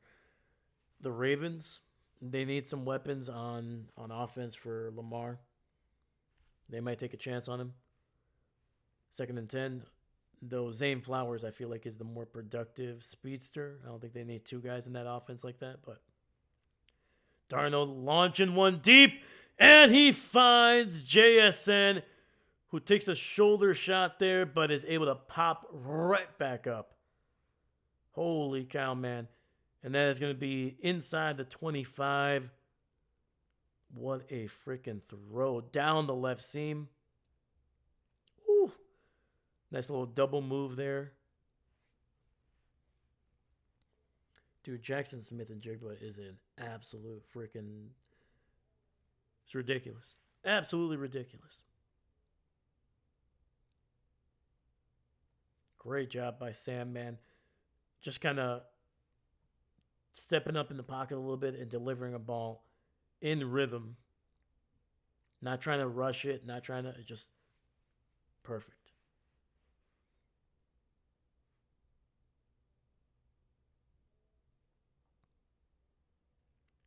All right, first and 10, ball at the 22 of the Rams. 37 seconds left. Darnold in the shotgun. Looks, dumps it underneath. Hulani makes a man miss. Gets it inside the 10, down to the 9, and the Rams are struggling right now. They are struggling to stop this offense. Seattle's going to burn their second time out here.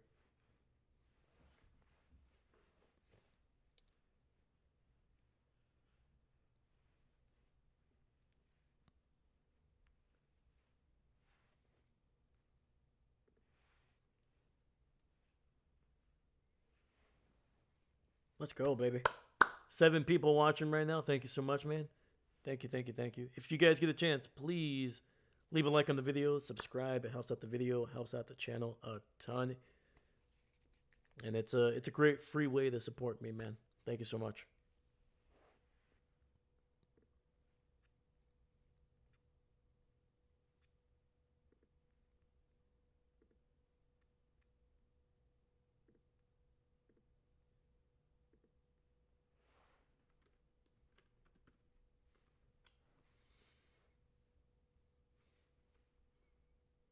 And we got an early flag here. I think that's going to be on the Seahawks for a, looks like a false start. Yep. So that'll move it back to the 14. That is on the center.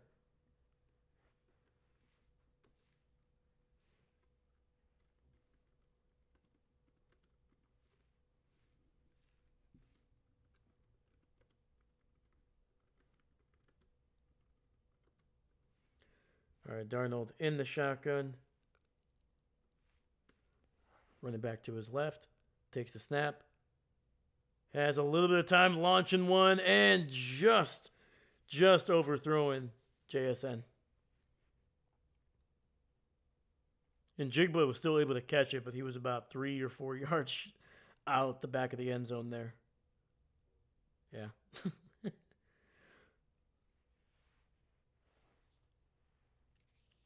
Mr. Jeffries, welcome back, brother. Looks like it's going to be a way better game than the Broncos and Patriots. Oh, yeah, man. I feel like these offenses have been playing a little bit better than the Broncos or the Patriots. the last couple weeks.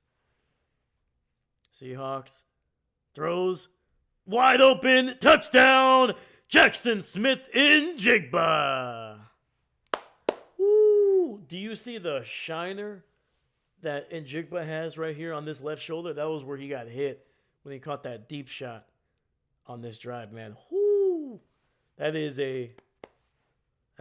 gonna be bruising up real ugly, man. But luckily for him, if Seattle can get a win, he will have 2 weeks for that thing to heal up. How the heck do you allow arguably the best receiver in football right now to get that wide open? Not good. Not good. And the extra point with 20 seconds is good. Seattle, man, back on top by 4. And Darnold, man, delivering a heck of a throw with a guy in his face taking a hit.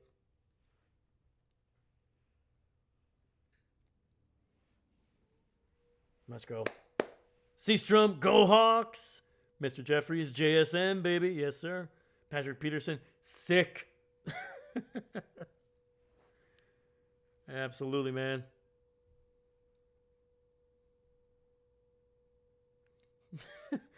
Look at that old dude with a white puffy coat, man. He's telling JSN, come on, let me give you a kiss.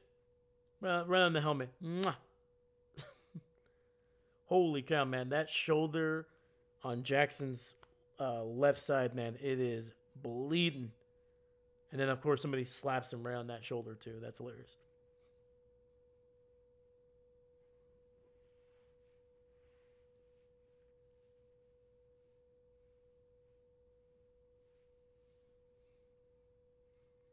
All right, caught right at the goal line. Return to the 10, to the 15, to the 20, and down near the 28-yard line. Did I seriously never move the ball to this? Unbelievable. I was doing so good.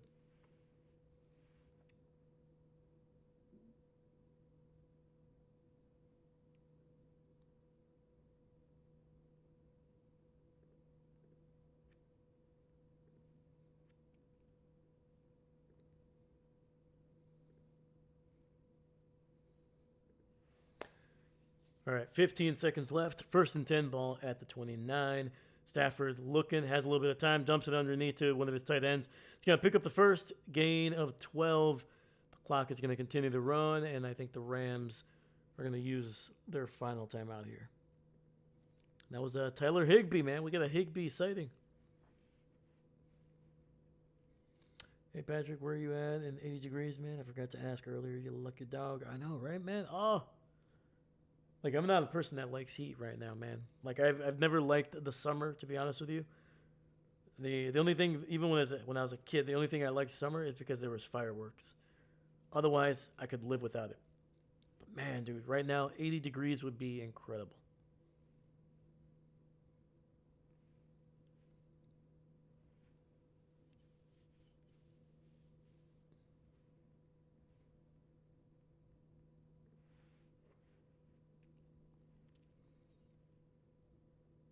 All right, and it looks like now Seattle is going to use their final timeout.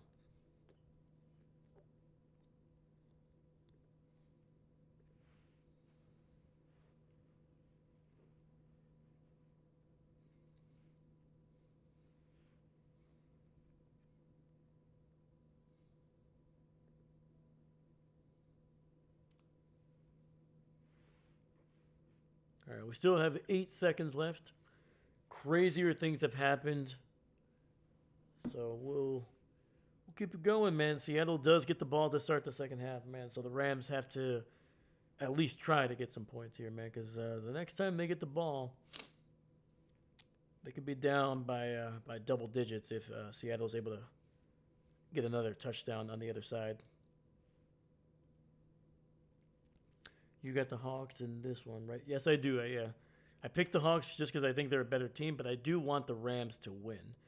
Stafford's going to run. He's going to take off the old man. Right now, they're calling it a fumble. I'm pretty sure he is down by contact. And yep, and that's going to be how the half ends. Matthew Stafford going off for a couple yards, and then yeah, better than throwing a pick, I guess.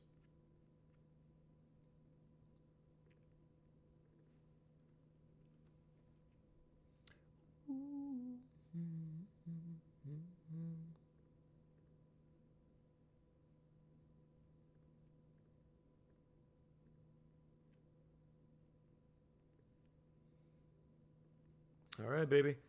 We are at halftime. Once again, Seattle does get the ball to start the second half. So we'll see if they can potentially extend their lead right now, up 17-13 with a last second touchdown.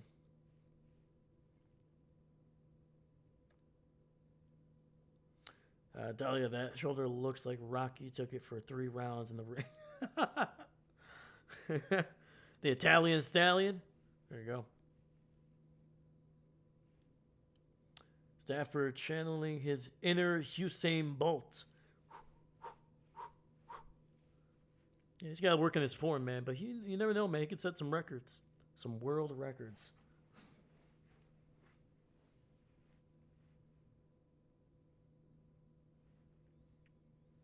Yeah, man. The old man still got some pep in his step.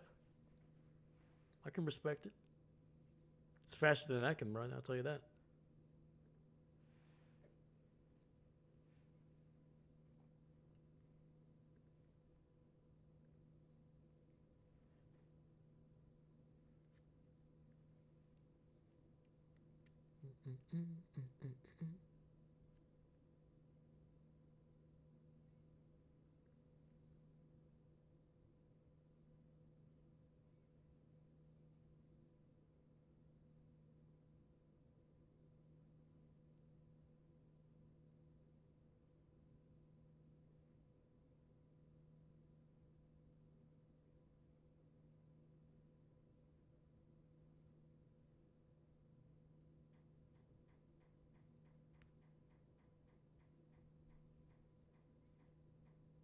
All right.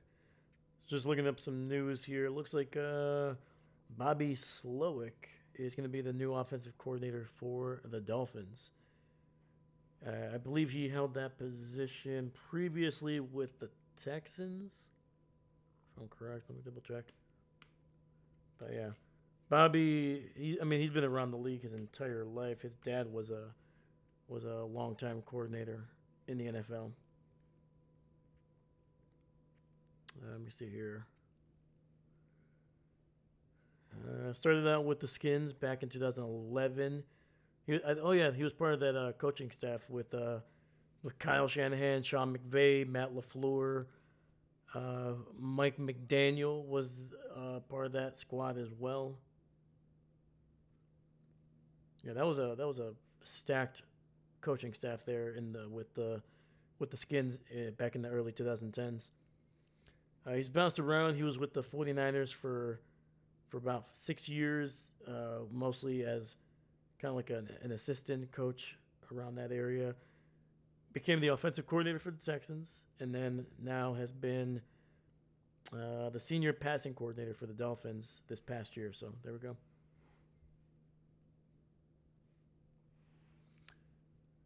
What was the spread on this game? I don't bet, but I always like to see how wrong Vegas is. That is a good question. I do not know, but I can look it up. Seahawks.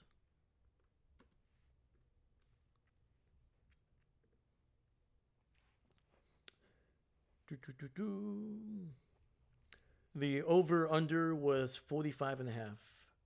And the spread, the Seahawks were favored by 2.5 points so far.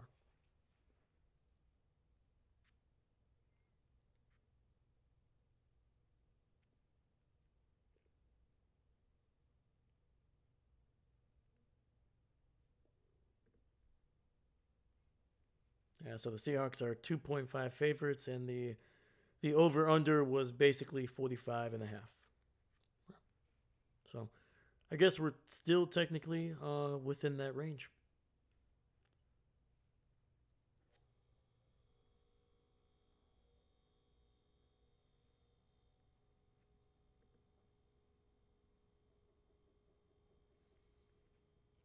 Huh. Bobby grew up in Green Bay, Wisconsin. Yeah, he went to high school in Green Bay Southwest. Interesting.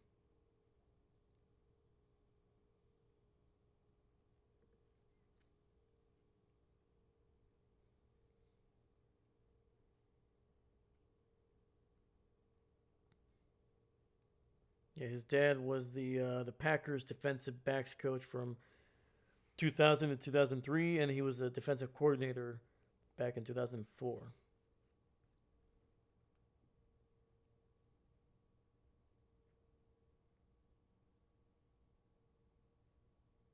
There we go.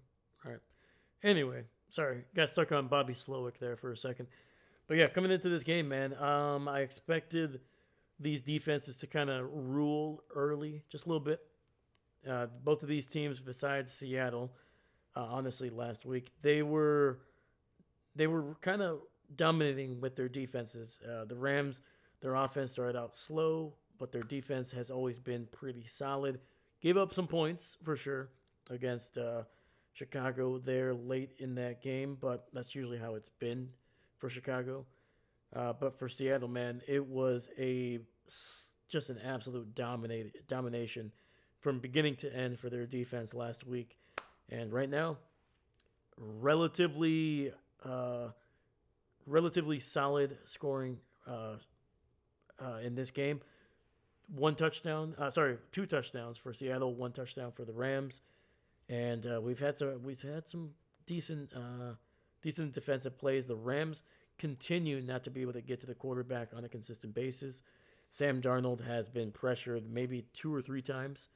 He's had time to throw, and yeah, the Seahawks right now, the only thing that's kind of slowing them down right now or keeping them from really taking over is the running game has not been as dominant as it was last week against the 49ers. So, let me see here. Do you think AJ stays with the Eagles or gets bounced out? AJ, AJ Brown. I would be very, very surprised if he stays there, man, because I feel like I think he's wants to go somewhere else. It could change. Obviously, they've fired their offensive coordinator, so the offense could look different. They could find ways to get AJ the Brown more consistently and just have the offense overall just be more explosive and more consistent. Having said that, I think if I'm the Eagles, I get rid of that contract. I get rid of his attitude. I think AJ is a solid, like, he's not a bad person. Let's get that out of the way. Like, it's not like AJ Brown is like doing crazy stuff in the offseason. He's not getting arrested. He's not crashing into cars or crashing into people and doing wild things. Like, he wants to be more of a featured player. He wants to be the number one guy, but that's usually for most receivers. Like, I don't know how many receivers are out there that are like, oh no, I'm good being the number one guy this week and then being nothing the next week. Like, receivers want the ball. That's their position. So, having said that, I think AJ Brown wants to go to a team that where he can be the featured guy and can get the ball consistently. So, trying to think here.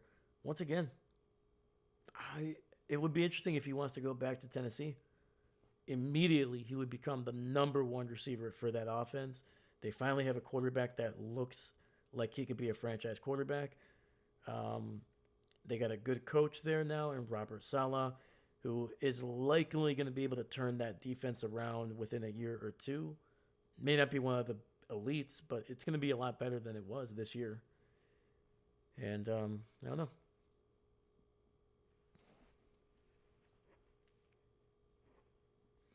He's the typical diva receiver that ruins chemistry. Very true. But having said that, those guys tend to still stick around because of how talented they are. You can manage that. If you have a good coach, if you have a good coaching staff and good leadership, player leadership, you can manage that. And that's the big thing with guys like AJ, who's diva, has a big personality at times, Um, can be a little bit of a distraction, but again, if you have a good coaching staff and a good leadership on your team, it could work out.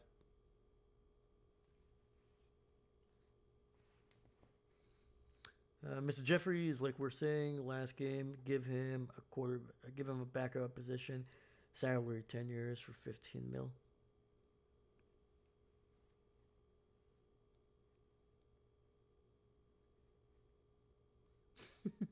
10 years, 15 million. I'll take it. I'll take it. Patrick, didn't Tennessee get rid of AJ Brown? Yes, they did. Yeah, they didn't. They didn't want to pay him. And to be fair, yeah, I'm usually there's very few receivers, in my opinion, that should be getting the money that they're getting. I get it. Some team is gonna have to find ways to get those guys. No, somebody's gonna pay them. That's just the way it is. But to me, I'm always a guy that you can find talented receivers elsewhere. You only need one true alpha at the receiver position. Everybody else, in my opinion, you can find somewhere else. Like, look at Chicago. That receiving core, in my opinion, next year, if they can continue to develop, by the end of this season, man, the Chicago Bears had one of the best four receivers in the NFL. They didn't have a true top dog. That's the difference. But those four guys, Roma Dunze, DJ Moore, Luther Burden, those three guys are really dang good and they're specialized. You tack on the rookie Walker along with a veteran like Zacchaeus, who I think is one of the more underrated slot receivers in the NFL. And I think Chicago has a really good squad. They just need one of those guys, probably Roma Dunze, to really become the number one guy that can be a consistent guy that Caleb can turn to. But yeah,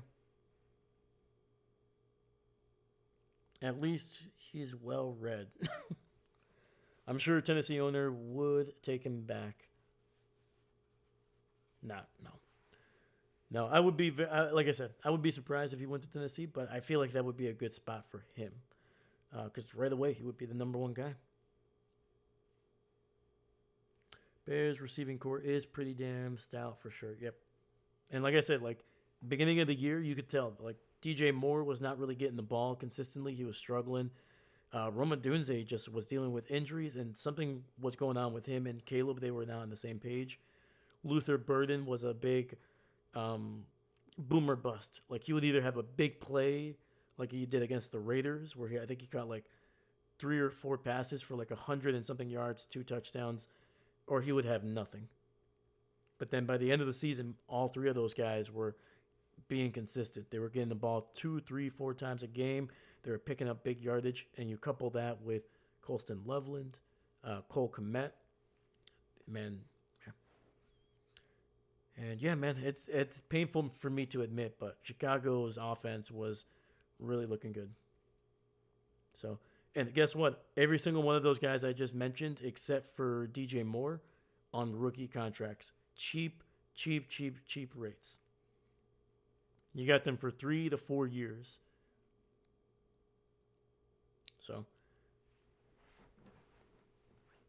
So to me, get you a guy. You know, if you have a Devonte Adams, great. Sign him to whatever contract that you need to. Hopefully, it's not too crazy, and then surround him with young, talented receivers that you can develop. So, yeah.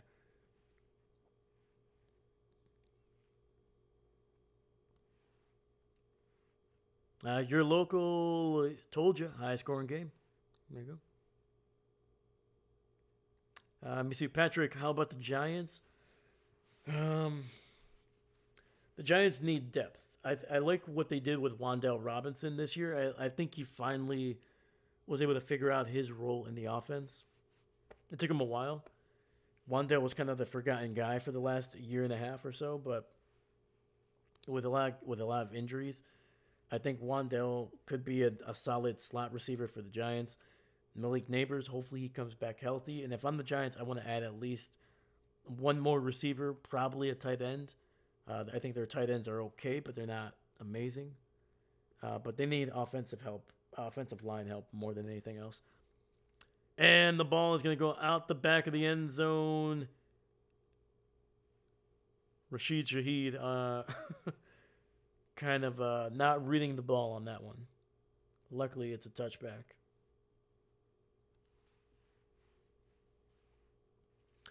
Patrick or Jets, where they all go to die. Yeah, no.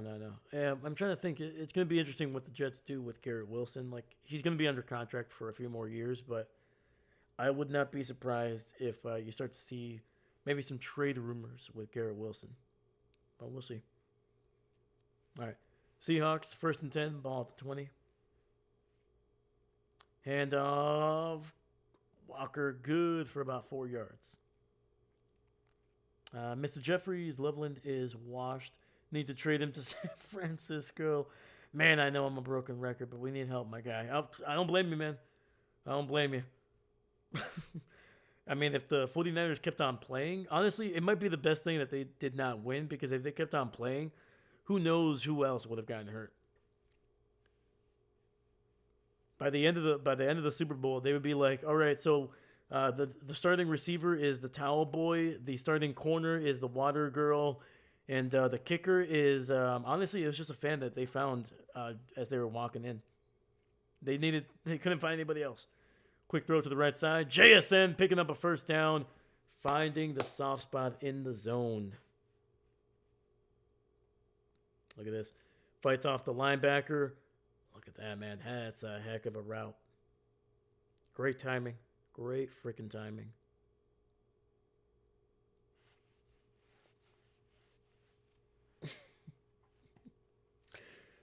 Mr. Jeffries, I freaking love that joke, man. You've just been killing it, brother. I love it. I love it.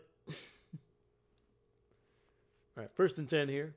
JSN, 8 catches, 127 and a touchdown in this game so far. Darnold pursued, throws it away, and it'll be second and 10.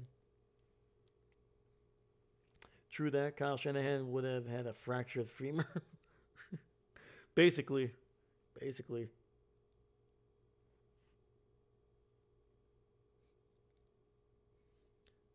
They're like, all right, in the entering the 4th quarter, we found out that Kyle Shanahan has a broken jaw, so he's doing all his play calling by signage.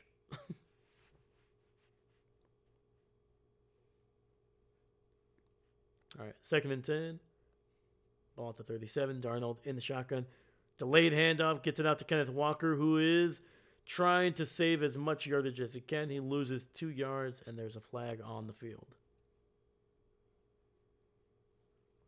Looks like that's going to be on Seattle here.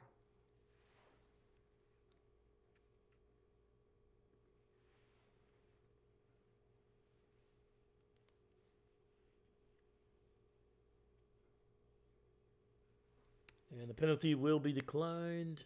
3rd down coming up.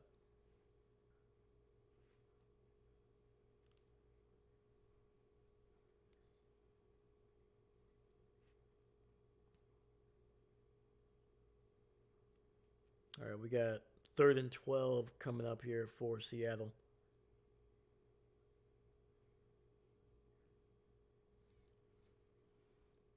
Darnold in the shotgun, running back to his left. And Jigba in motion. Ball at the 35. Pressure. Down goes Darnold, and they finally get to him, man. Holy cow.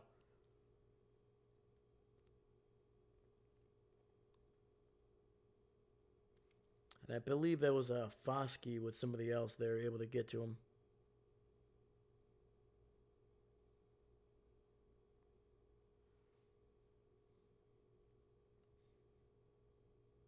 Ooh.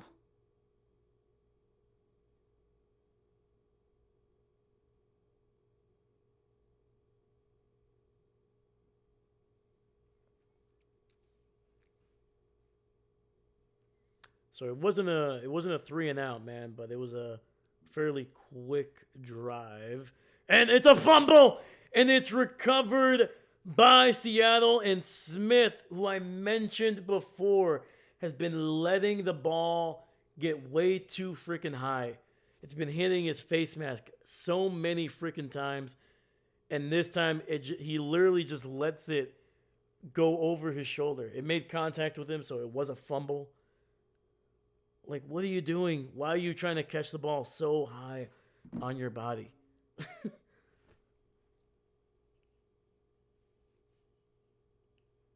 Oh, man, dude. An absolutely freaking disaster of a special teams play there by Smith.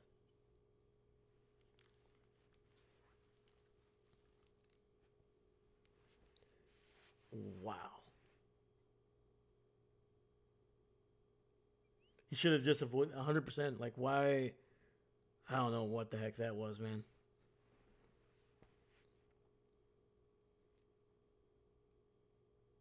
All right, we got 1st and 10 here. Ball at the 17 after the recovery. Darnold under center with some time. Throws it into the end zone. Touchdown! And that is... Who the heck is this? Who the heck is this? Oh, it's Jake Bobo. And immediately the Seahawks, man, paying it off.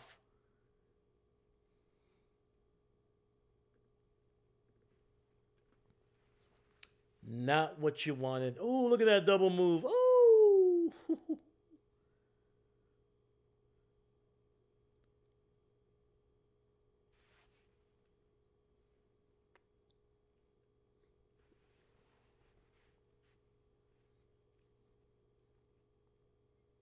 And the kick by Myers is good. Seattle on top by 11 here. Early in the third. Once again, the special teams gaff by Smith. That is the second time he has mishandled a punt. And this time, Seattle able to make him pay for it, man.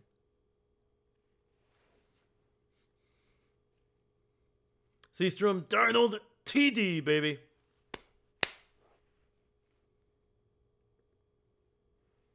Dude, you can, oh man, you cannot make mistakes like that, man. I mentioned it early in the game when he mishandled that one. I was like, I'm still not 100% sure if he's the guy that I saw kind of let the ball bounce off his face mask last week. But man, dude, it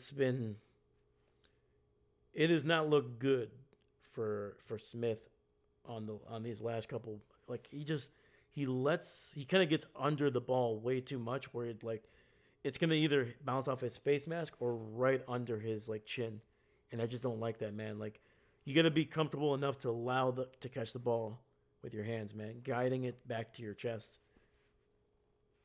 When you're this tight and you get the ball, like that ball is huge, man. It is a big freaking ball, and you're hoping that it has to hit perfectly in the gap that you're putting it if you're gonna hold it up this high. To me, that's just too risky, man. I don't like it. You're too tight. You're too tight.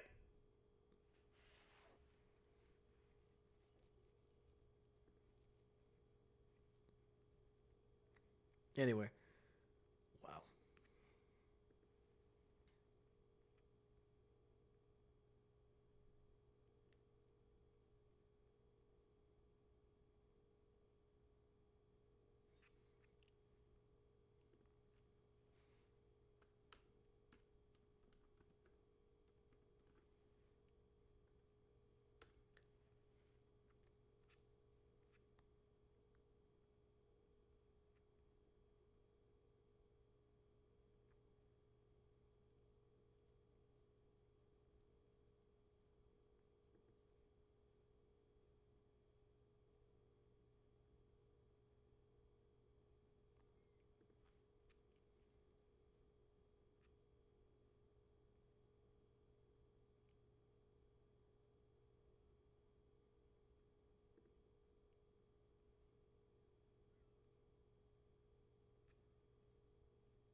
All right.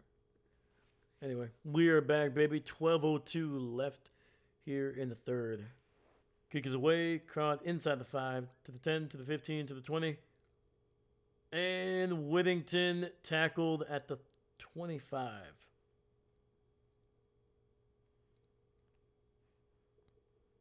Yeah, man. Right now, the Seahawks are playing with a lot of confidence, man. You can feel their energy every time they come off the field.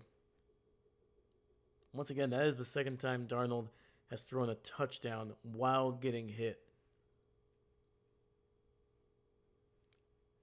He got hit when he was throwing to Njigba there on the left side, but just before the half, and now gets Jake Bobo over the middle. Bobo. All right. First and 10, play action. Stafford throws to the right side. Nice little wind up across the 50, 45, and down across the 40. And that is Parkinson, who is. He's smiling, but it looks like he might have injured himself a little bit there, or he got hit.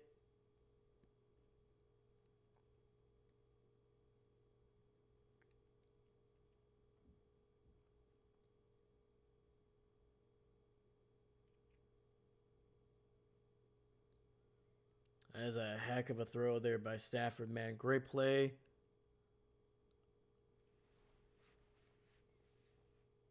All right, first and 10, ball at the 35 of Seattle. Handoff. The run is going to be good for about 3. Darian, what's going on? That's true there. Seahawks all the way. That's right. All energy. There you go. Darian, what's going on, brother? Welcome to the channel, man. Are you a Seahawks fan, man? Let me know. Let me know.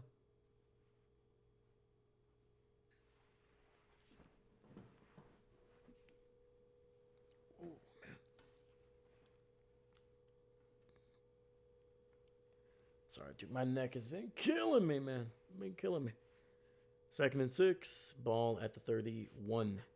Stafford looks, launching one deep to the right. He's got a man, and it's a first and goal inside the 5. Devontae Adams getting hit in stride, but just being tackled just shy of the end zone, man. Ooh.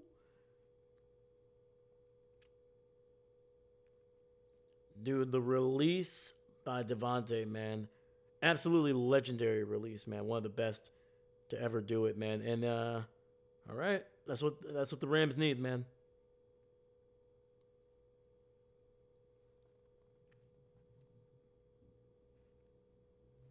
Adams has been very quiet this postseason, man. He needs to start making some plays.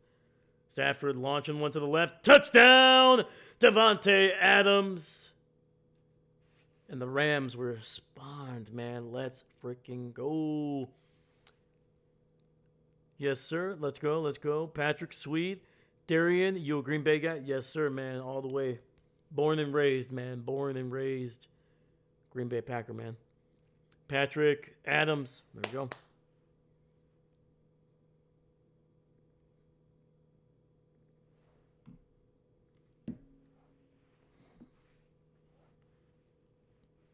Yeah, it did not take long for the Rams to respond, man. It took about, 2:20 off the clock on that drive. Mevis, no relation to Beavis, is going to be good. And the Rams have made it a 20-24 game here.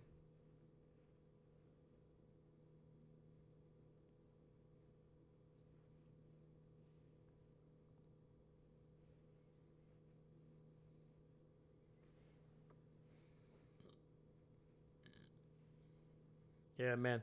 But Darian, yeah, I picked the Seahawks to win, man. I think they're the better team.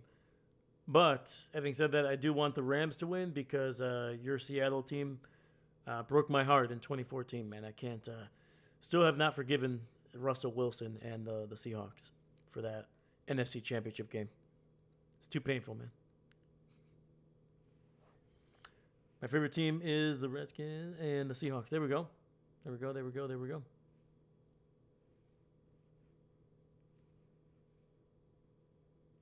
Patrick, now Rams need a pick. Almost had 3 in the first. Yeah, man, it was close, man. Both of these teams, man, Seattle especially, have been able to really be able to get the hands on the ball a couple times, man. Not coming away with interceptions, but still making some plays. Darian, it's okay, man. Yep. Russell Wilson, where is he go? Where's he go next? Man, I don't know, man. I mean, at this point, if I'm Russell, man, like, don't get me wrong. If somebody offers you a contract with some decent money, take it. I don't blame you, especially if to be a backup, holding a clipboard for a couple million. It's not bad. But if I'm him, dude, and like nobody really calls, it wouldn't be bad to end your career, man. Like I don't think he's ever gonna reach the heights that he did with Seattle. It's just not. He does not look like the same guy. The body is not moving the same. Decision making has not been great for what 3-4 years now at least. And yeah, I don't know. I mean, Russell Wilson he's a borderline Hall of Famer. I think for at least 5 or 6 years he was a top 10, top 5 quarterback, Super Bowl champion. Was if not the greatest Seahawks quarterback of all time. No offense to Matt Hasselbeck, but yeah, man, I don't know.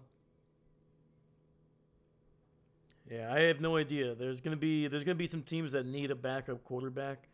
Russell may not be one of the top backups anymore, but he's still a guy that you can plug in and be like, yeah, okay, we're gonna have a slightly competent offense. So,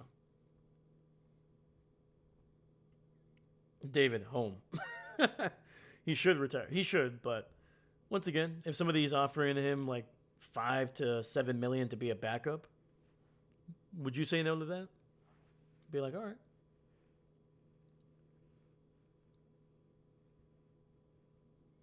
I don't think he would be for 5. Like probably like 7 to 10 million, maybe around there. But yeah. Like I said, if somebody offers him some decent money, I don't blame him. But yeah, I don't think we're going to be seeing Russell competing for a starting job um, anymore. You know, doesn't mean he won't start, but probably won't be the guy that a team is their first choice. First and 10, Seattle with the ball, and that's going to be good for about 2 or 3 there.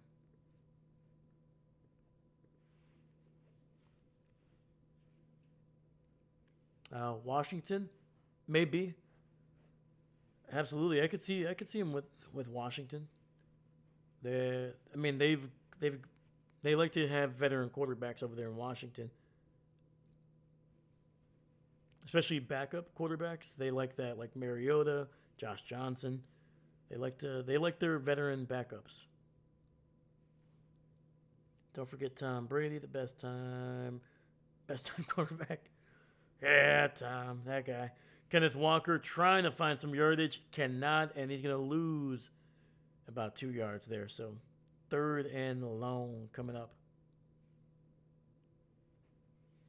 Yeah, I'm trying to think here. Seattle, I was going to say he had a chance maybe with the Raiders if Pete Carroll was there, but usually with quarterbacks, honestly with any kind of players, you always want to check like career or personal connections.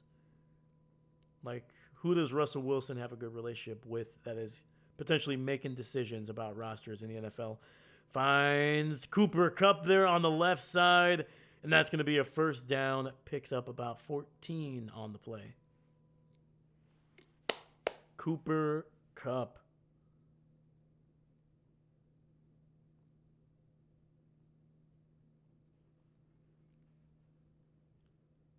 The future Rams Hall of Famer there making a play against his former squad. I got it. The Jets. Oh. Now, they've already signed one former Pittsburgh Steeler. I don't think they want to go with another one. Handoff. Kenneth Walker up the gut, running with some power. And that's going to be a gain of about 11 when it's all said and done. Another first down for Seattle.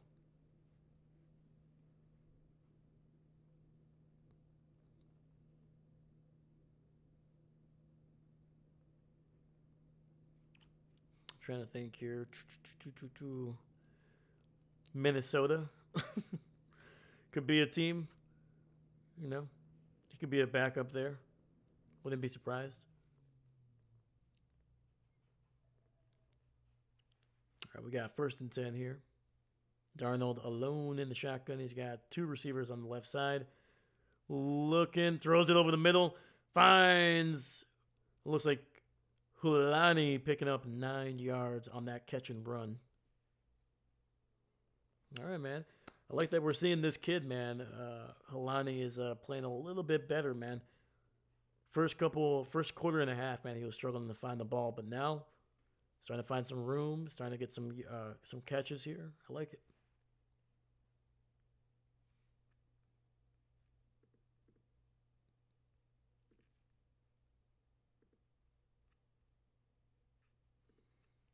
All right, Darnold in the pistol.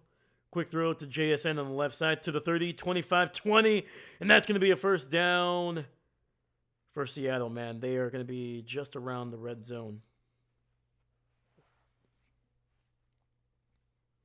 Dude, it is packed over there in Seattle, man.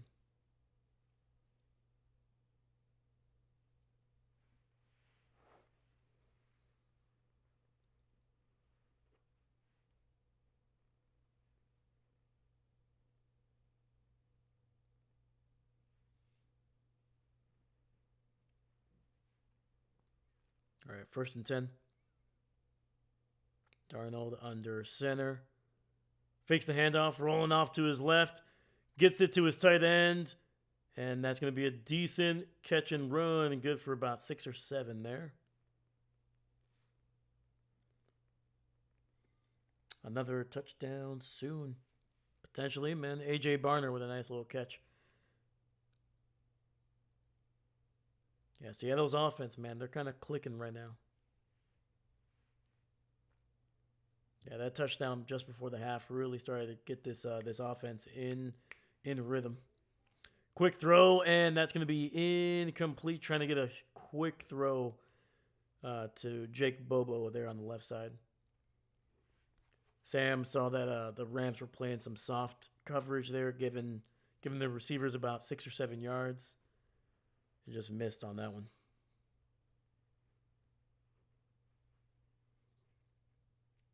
All right, 3rd and 3.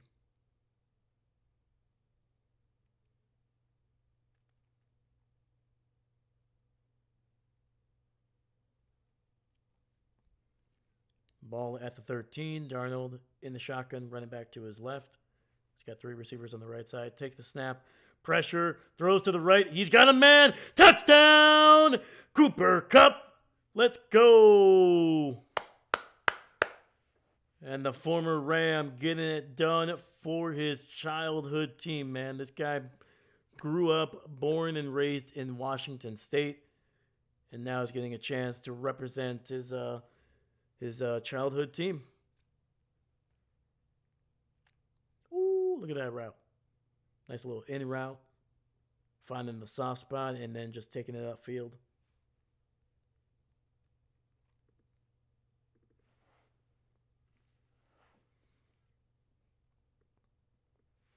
All right, Jason Myers, extra point is good. Seattle, man, keeping their distance. Keeping their distance.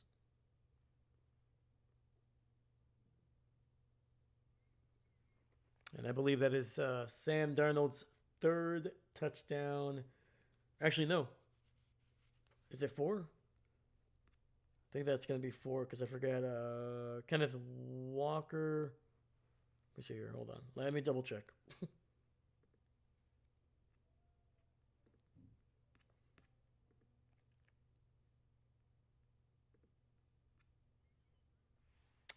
I was correct. 3 touchdowns for Sam Darnold. Kenneth Walker did run the ball in on that first one, so. Throw a pick 6. Wrong end zone. Darnold. Come on, man. He's a Jets quarterback. You know, he doesn't listen to instructions really well. I'm just joking. I love Sam.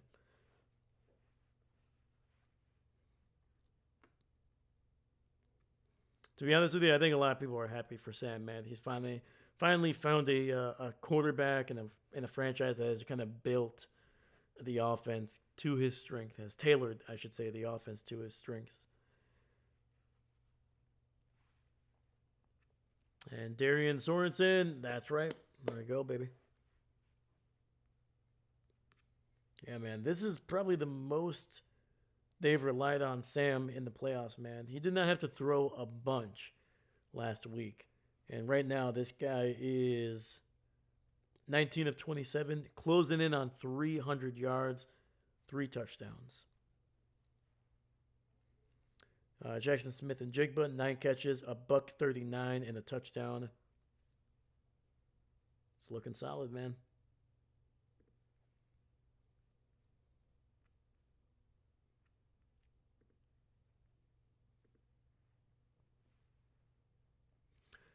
What quarter is it? Still the third? Yes, it is. Still the third quarter, my dude.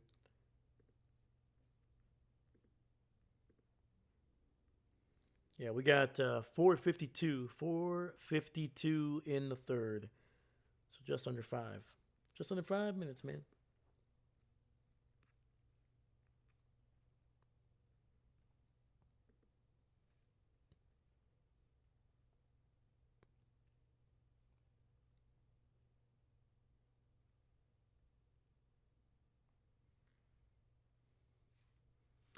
No matter who wins, they will go up against May and then Pats. Yeah, man. I mean, the Patriots have been really good on defense the last couple games. Their offense has kind of been stagnant, man. Just a little bit. Haven't looked incredible. A lot of turnovers. Not in this game necessarily, but the last 2 weeks. Pretty sure the Patriots had, what, 2 or 3 turnovers in most of their games in the playoffs. And we got it's going to be an okay return there for Whittington. Comes up slowly, but on top of that, we also have a flag on the play.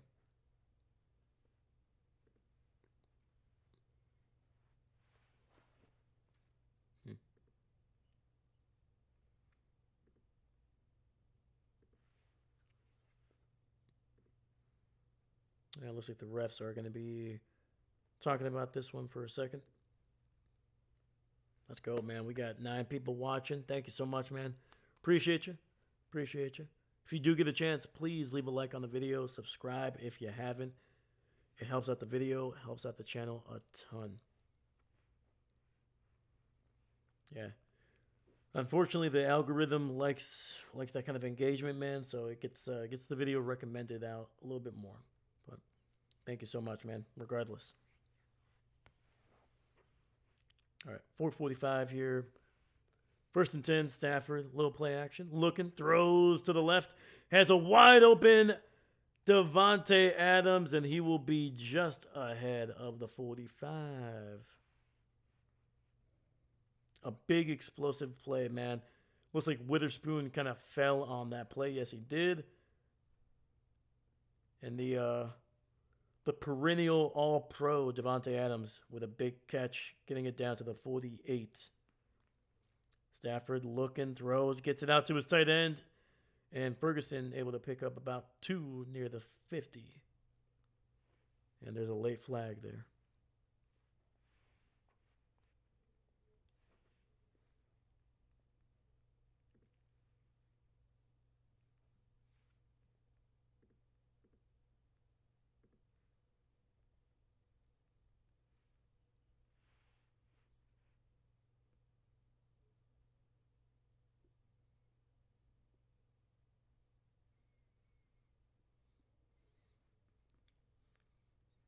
So, actually, they're going to get pass interference there on the Seattle Seahawks. Basically, kind of roughing up Puka Nacua there on his route. So, 1st and 10, ball at the 47-yard line of Seattle. Stafford in the shotgun, hands it off to Kyren Williams up the gut, and he is going to be good for a gain of 5.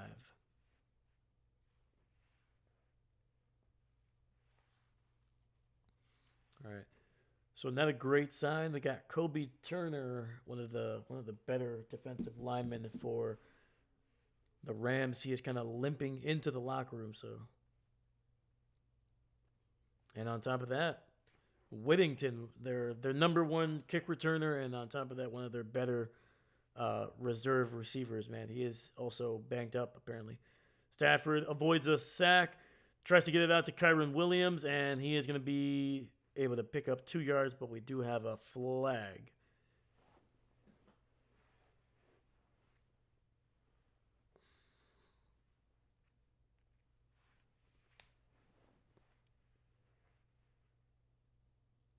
And this one's going to be on the Rams, man.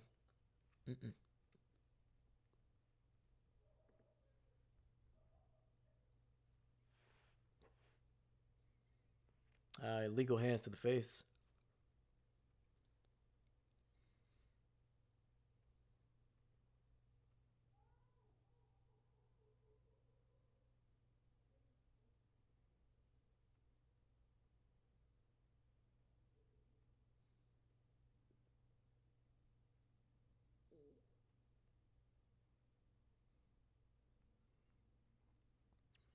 Second and 15.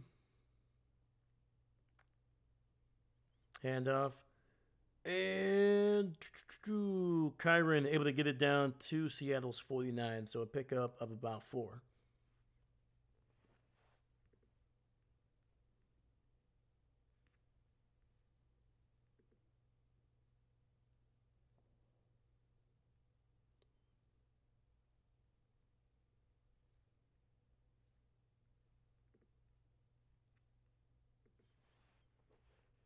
All right, we got 3rd and long, 3rd and 12 here. They need to get the ball to the 37.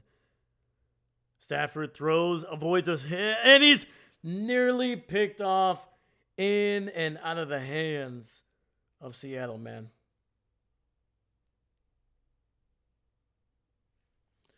That was Tyreek Woolen, who literally had the ball in his hands. Once again, Matthew Stafford trying to force it to Puka Nacua. And Puka making a great freaking play. Basically able to get that ball out of Woolen's hands.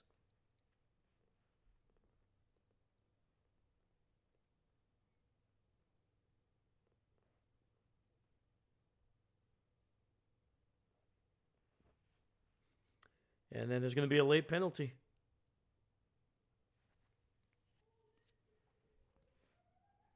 Unsportsmanlike conduct on Seattle, man. After the play was over, unsportsmanlike. Wow, dude. A 15-yard penalty on Tyreek Woolen.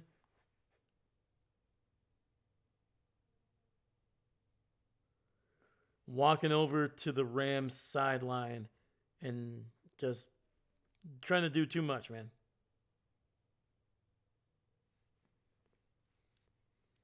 Just a dumb decision, man. Come on. You made a great play, man. You made a great play. Nearly undercut the route perfectly to pick it off, and instead, you gave the Rams a second chance here. 1st and 10. Ball at the 34 now. Lofts one up. Wide open. Puka Nacua. Touchdown, Rams. And on over the head of Tyreek Woolen on that play as well. So Tyreek makes a great play on 3rd and long, gets caught for unsportsmanlike conduct, talking a lot of trash to the Rams sideline after he was told to walk away. He continued to get closer and to continue to talk crap. And then on this play, letting Puka Nacua blow right past him for a touchdown. Damn, the NFL comes at you fast, man. Woo.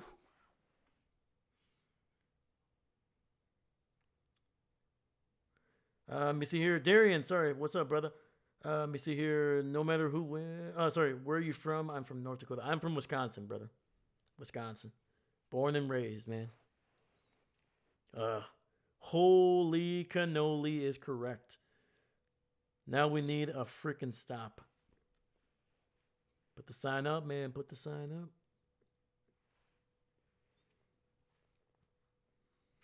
Yeah, sorry for the chat, man. That was there's a lot going on in that play. I was wondering what was going on because they weren't really setting up for the punt, and it took a while for them to kind of get going. But dang.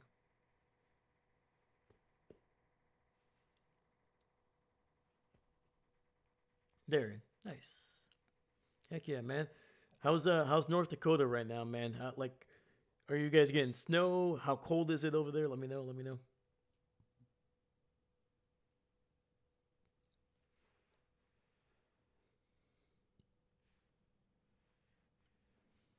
Watch they overturn it. I mean, I don't think the question is whether he caught it. It's gonna be a catch either way. It'll be first and goal if it's not a touchdown. But I don't know. I didn't really see anything at least initially that showed that it was not a touchdown. Because I feel like he hits the pylon before any part of his body hits out of bounds. I should say. Let's see here. Come on, come on.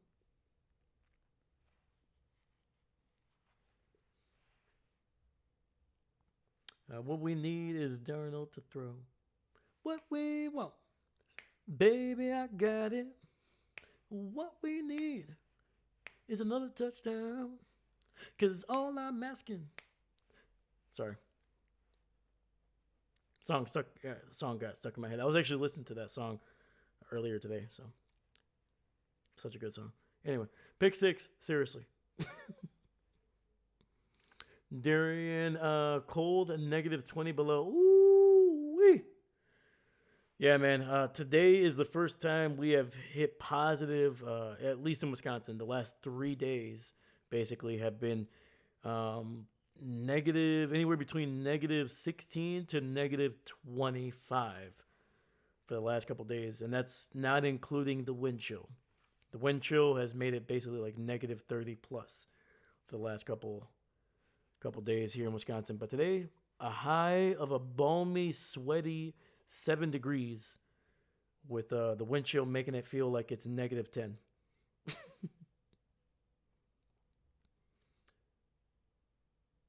And, oh, okay. I see what they're saying. Why it might be, but I think it's been.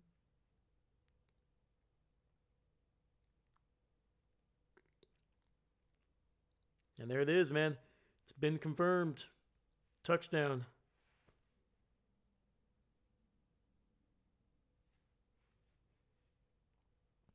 And Mevis, no relation to Beavis, is good. Come on.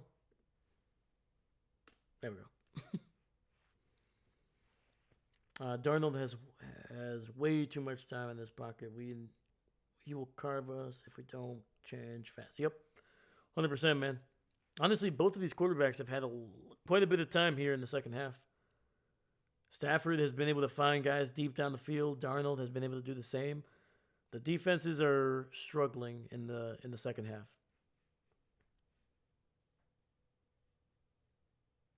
Yeah, remember this was a 13-17 game at halftime. Now it's what, 14-14?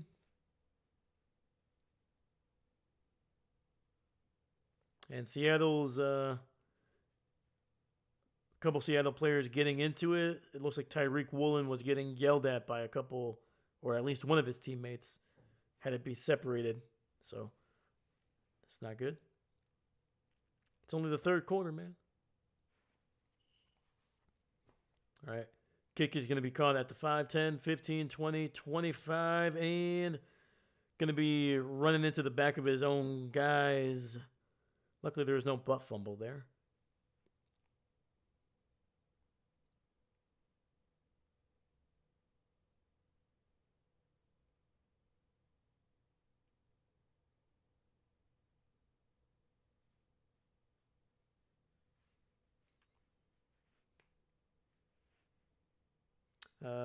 Darian here too. Nice. Let's go. Yeah, you got to keep singing. No, I won't torture you guys. I won't. 2 minutes left here in the third. 2 minutes. Darnold under center. Nice little end around. Get it out to Rashid Shaheed, and he's going to be unable to pick up any positive yardage.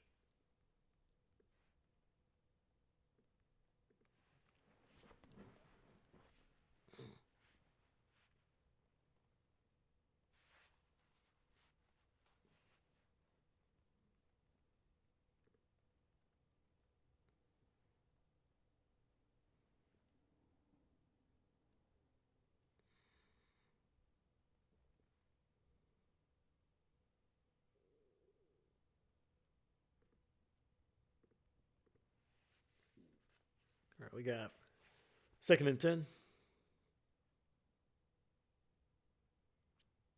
Darnold pursued, rolling to his right. Is going to just throw it away. 3rd and 10 coming up.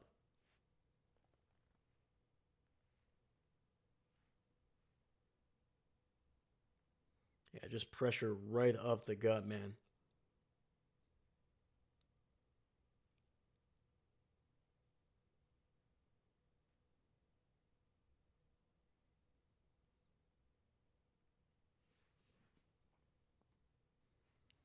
All right, man. We're starting to see a little bit of a momentum shift here. Got Seattle defensive players yelling at each other. The offense here now in 3rd and 10, only up by 4. Darnold throws, gets it out to Kenneth Walker. Oh boy, it's going to be close. It's going to be close. And they're going to mark him right at the sticks.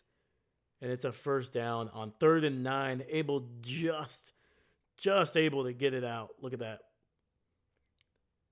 Walker able to extend the ball, get it across the line. 1st down.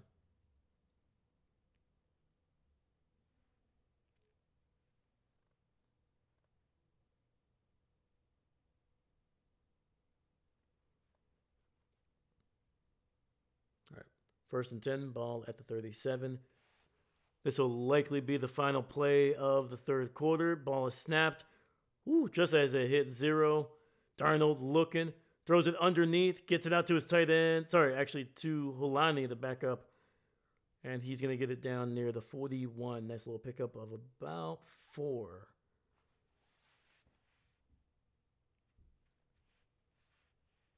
All right. They're going to switch sides here. We're going to head to the 4th. And potentially some good news maybe for the Rams. Kobe Turner is coming back. I did not see him with a helmet, so we'll see. We shall see.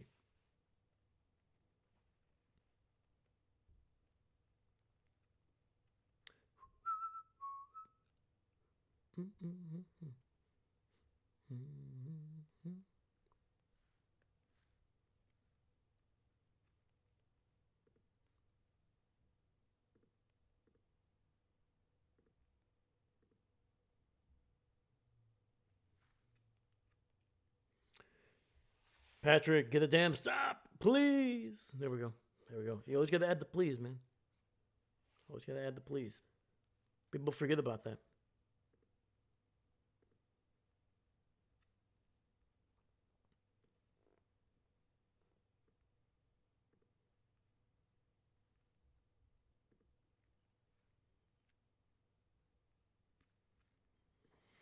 All right, man. Final quarter coming up, man. We are going to, by the end of this, we were going to figure out, potentially, unless there's a freaking tie, but we're going to figure out, man, who is going to be facing the Patriots in Super Bowl 60.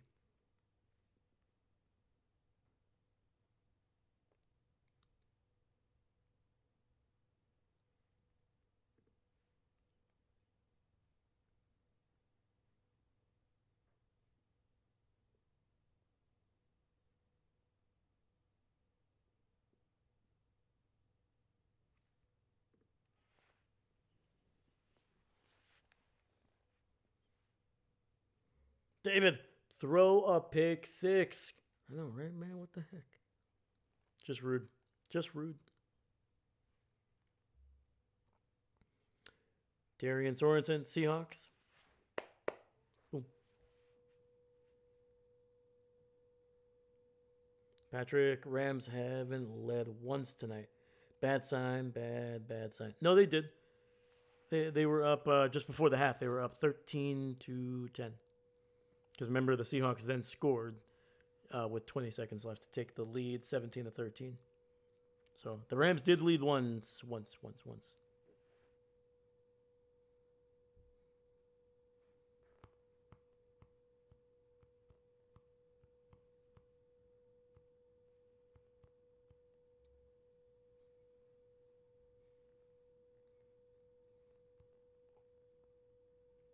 All right, 2nd and 5, ball at the 42.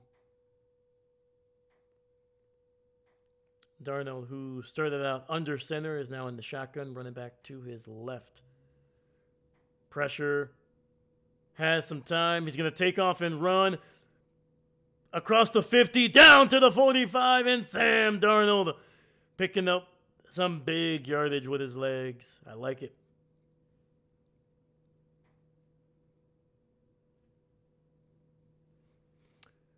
Patrick, though I'd be happy for Sammy D. Hey, Dave, rattle off Sammy's draft class. Well, oh, yeah, I forgot. Now, you're all good. You're all good.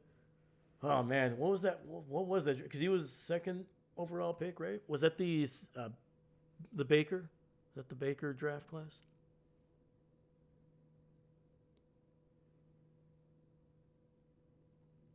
First and 10. Sam Darnold. Woo!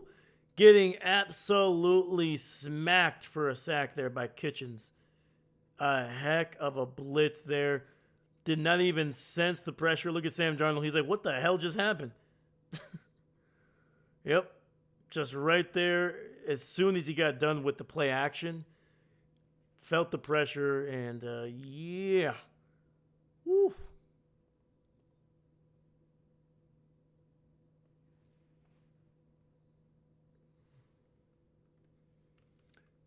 Yeah, Sam just got freaking blown up on that one. Jesus.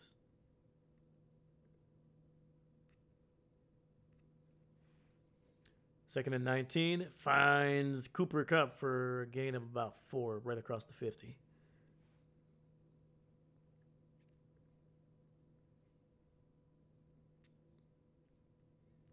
Yeah, let's see here. Who were the quarterbacks taken in that draft, man?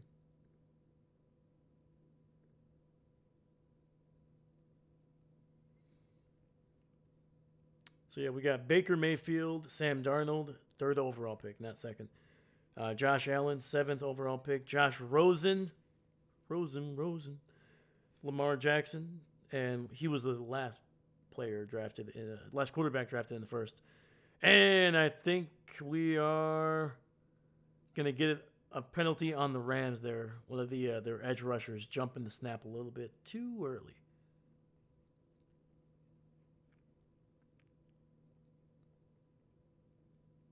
So that'll make it a little bit more manageable there on 3rd down. Jared Verse.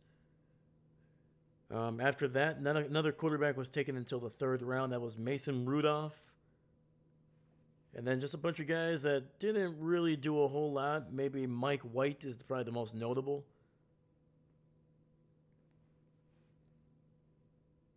Yeah, that's about it, man. That's about it. 3rd and 10. 5 receiver set, 2 to the left. Darnold looking with a little bit of time, throws it, and that ball is going to be incomplete. A heck of a play by Durant. Sam was a little bit late on that ball, man. If he throws it just a little bit sooner, I think Shaheed is able to maintain possession of that one. But look at Durant, dude, going right for the ball. Just punching that one out.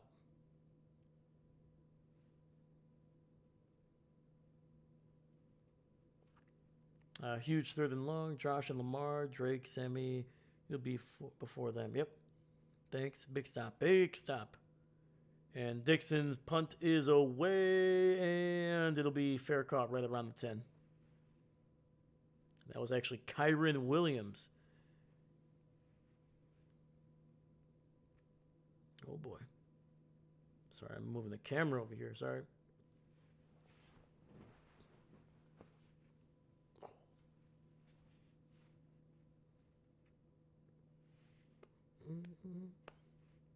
Dude, let's go. 15 people watching, man. Thank you so much. Welcome, welcome, welcome. In the final 4th quarter here. Before the Super Bowl, man. So thank you so much for joining us, man. If you're new to the channel, if you get a chance, man, please leave a like and subscribe. Helps out the channel, helps out the video a ton. Right now, we are in a commercial break.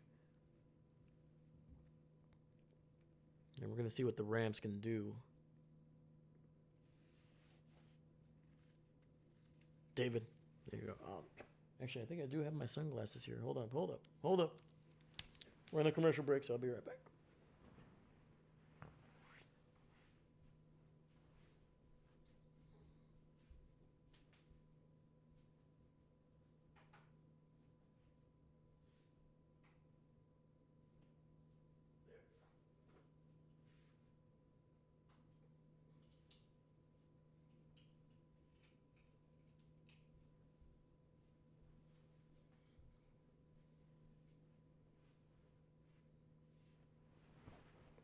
going on, guys? What's going on, you know?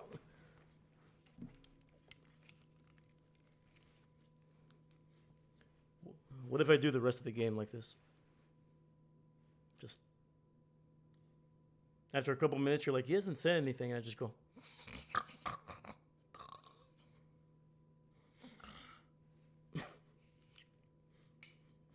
Sorry, I can't wear those, man. It looks like I'm sleeping. Now, this game's too exciting right now, man. 4-point game. Defenses making some freaking plays already, man. I like it.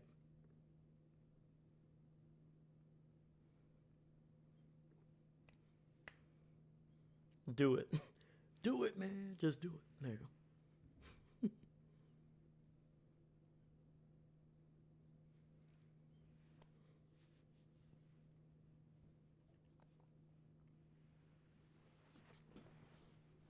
All right, baby. We're back. 12-18 left in the game. 12-18.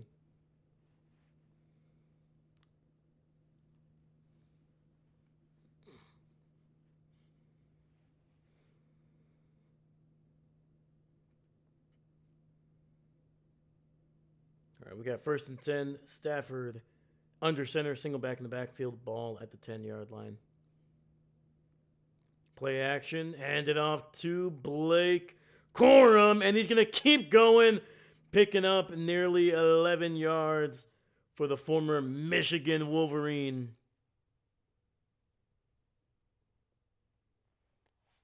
That's a hell of a run, man.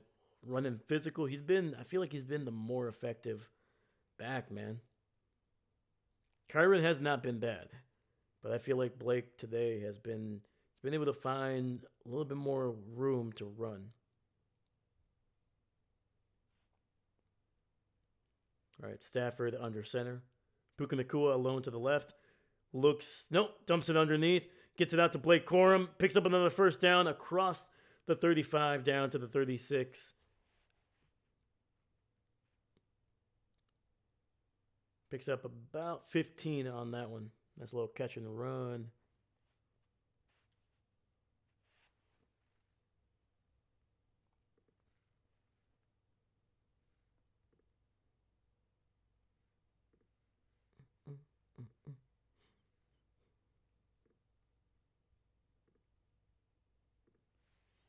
First and 10. Stafford, play action, gets it out once again to Kyron Williams. Makes a man miss, stays on his feet, and is going to be near the 50-yard line before going out of bounds. The Rams. I'm liking it, man. I'm liking what they're doing. They're starting to use those running backs.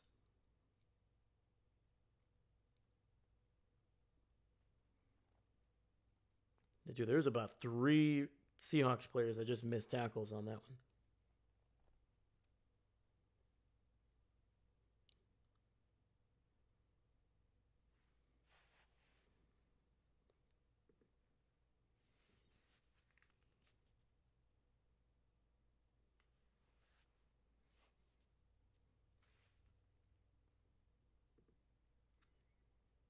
Yeah, it looks like we had a Seattle player down on the ground, so they just had to get him off the field here.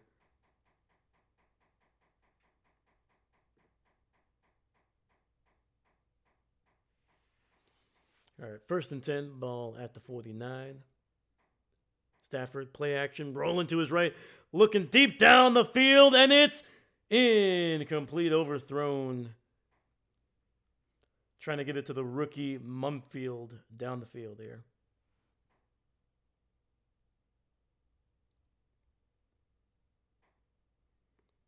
Yeah, we have not seen Xavier Smith on any returns at this point since that fumble. So, yeah, even on the last punt, they had Kyron Williams fielding that one. 2nd and 10. Stafford, play action. Looking again down the field. Nope. Gets it out to Ferguson across the 40, and it's going to be down near the 35. And they are well within Seattle territory. This is for sure in Mevis's field goal range. This would be about a 53-yarder, but yeah, but being down by 4, I'm expecting the Rams to be ultra aggressive on this drive, even on fourth down.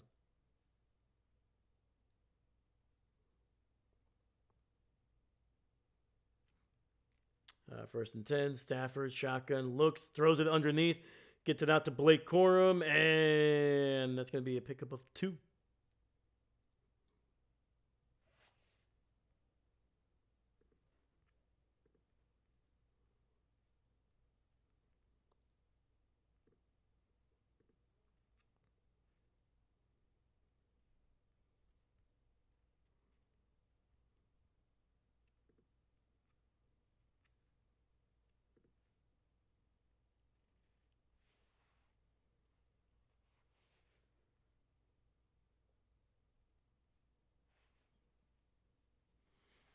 Second and 8, Stafford, play action, gets it out to Blake again, and that's going to be good for a gain of 6.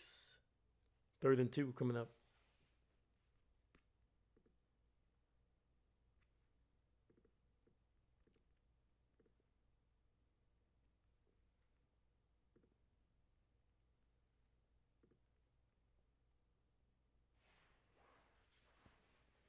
All right, man. We got 8:30 left in this game. 8:30. The clock is running.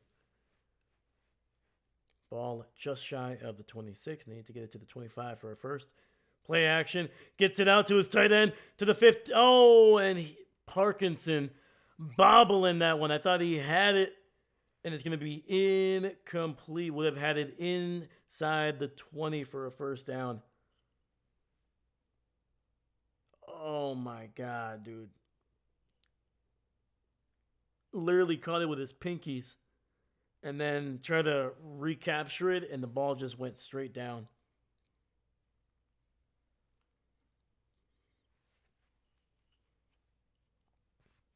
All right, man.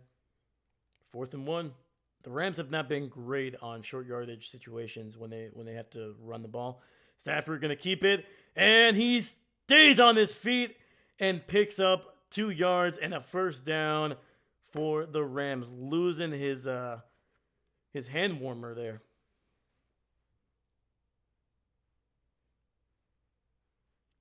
Ooh, that was looking dicey there for a second, man. You just saw one of the defensive ends, just peel off his block.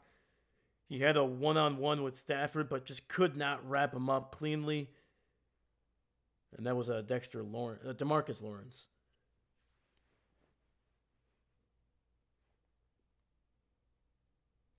All right, 1st and 10. Ball at the 24. Handoff. Breaking a couple tackles, and then finally Blake Corum brought down. Might have lost a yard, if that. We do have a flag on the field.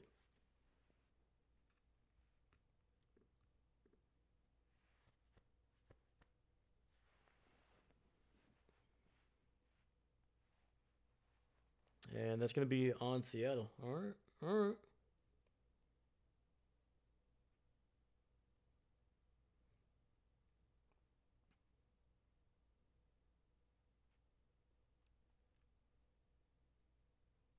All right, 7:27, man. We are midway through the 4th quarter here.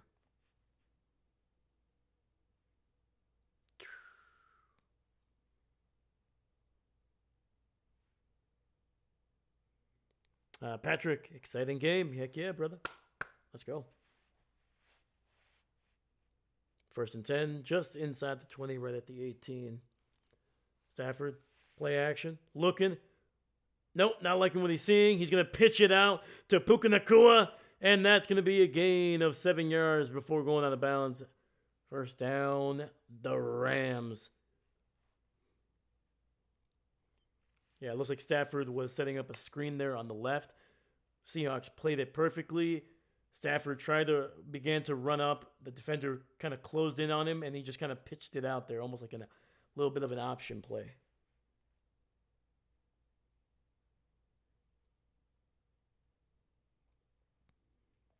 All right, man, 1st and 10, ball at the 12. Stafford looking with some time, gets it underneath to Puka Nacua, and he will be wrapped up right around the 6-yard line. Cheerleaders. Patrick, I'm excited. I'm excited too, man. Let's go, baby.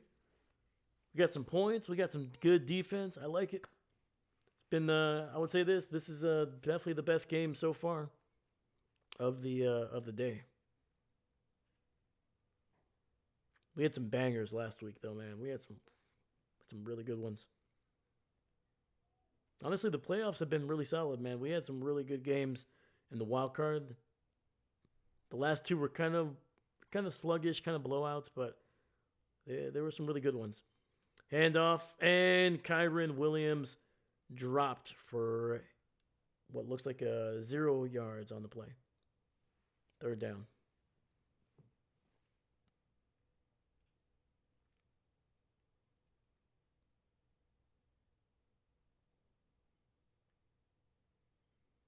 All right, man. We got 3rd and 4 coming up for the Rams. Once again, a field goal does nothing but make it a 1-point game, so they're going to be definitely going for it here from the 6. They can get a first down if they get to the 2. Stafford shotgun looks, has time, sidearm one, and that's going to be incomplete. Trying to get it to the rookie Mumfield. We can't settle for a field goal. Nope, cannot settle for a field goal, man. Not with this much time. If there was like 12 minutes left, I would be like, you know what? Take the points, get it down to 1. Your defense has been playing well, but we're roughly at about 5 minutes here. And Seattle's offense is definitely good enough to be able to take time off the clock here with that much time. So, all right, 4th and 4, likely going to be the Rams' best chance here. Throws incomplete. And Witherspoon is is complaining to the refs that there should have been an offensive PI there because he had a chance at a pick. But it's a turnover on downs. And unfortunately for the Rams, man, a drive that took about what looks like almost 7 minutes off the clock here ends up with nothing. We got 4:54 left in the game. 4:54.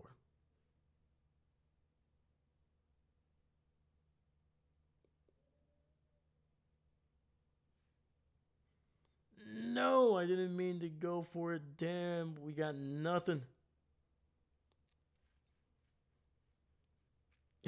What if that was Sean McVay's excuse? Hey, dude, I didn't mean to go for it. Can we still kick the field goal? Like that was a mistake on me. That was a mix up. We didn't mean to go for it. Can we kick it? Can we get 3 points, please?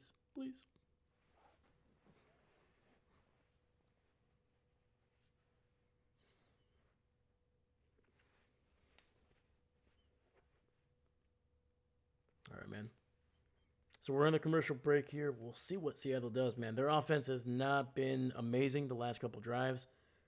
Haven't really been able to take a ton of time off the clock. And plus the Rams do have all 3 timeouts. So if their defense can kind of bull up, they might have a second chance here to try to potentially win this one, man.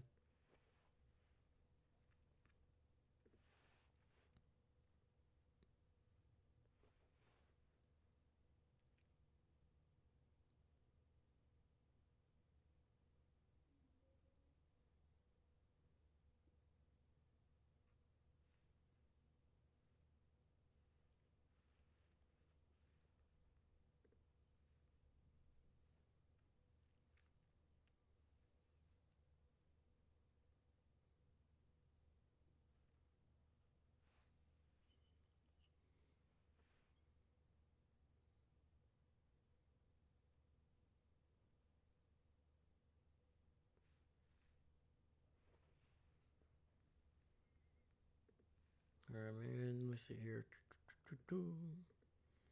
Trying to find any updates on Kobe Turner, man. I have not seen him on the field. We'll see if he's on this next drive.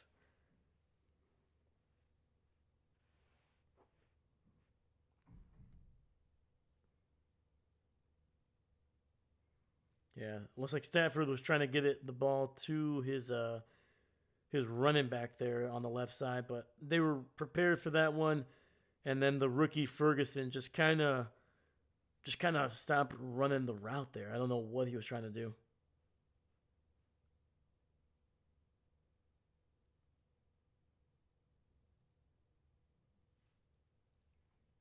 Good time for a pick six. Could be, man. It wouldn't be a long pick six if it was. The Seahawks had the ball at their own 6-yard line. It's gonna be a run, and Kenneth Walker nearly stumbles, but is able to pick up about 4 down to the 10.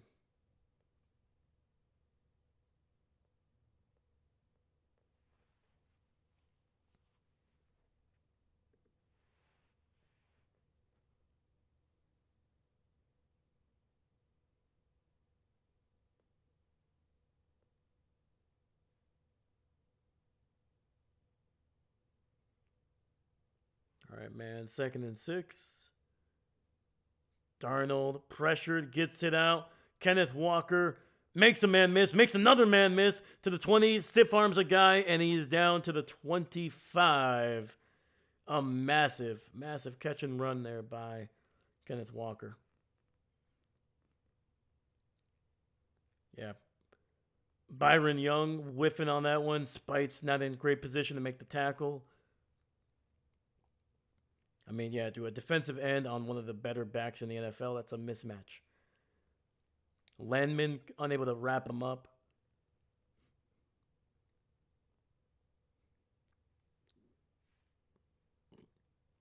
Chris leaving points on the table again. Man, like I understand maybe going for it there. I get it. I truly do. Run the ball 3 times. But I don't know, man. It's like you kick the field goal and people are going to question you regardless, no matter what. Whether you go for it and you don't get it like there, they're going to question you on that. Or you kick the field goal, you increase your chance of winning with a field goal on the next drive if your defense stops. And people are going to be what? Guess what? You kick the field goal, it's 30-31. Seattle is able to drain the rest of the clock, or they score a touchdown. People are going to question you about that. You just got to live with the decision. But to me, there are times where you just take the points, man. That one, it's a little bit better than foregoing a field goal like the Broncos did early in the game when their offense has not shown the ability to move the ball at a steady pace. The Broncos not going for a field goal early in that game cost them. This one, I can give a little leeway, but I don't know. Play action, Darnold throws to the right, and it's going to be incomplete. Shaheed looking for a flag, not going to get one, and it's going to be 3rd and 8. Clock is stopped at 3:20.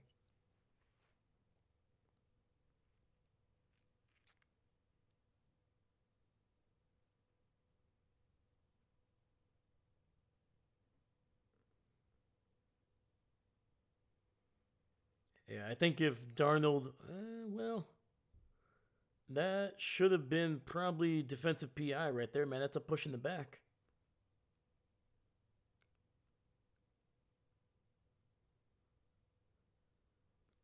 Okay. 3rd and 8, ball at the 28. Seattle's going to use one of their timeouts here.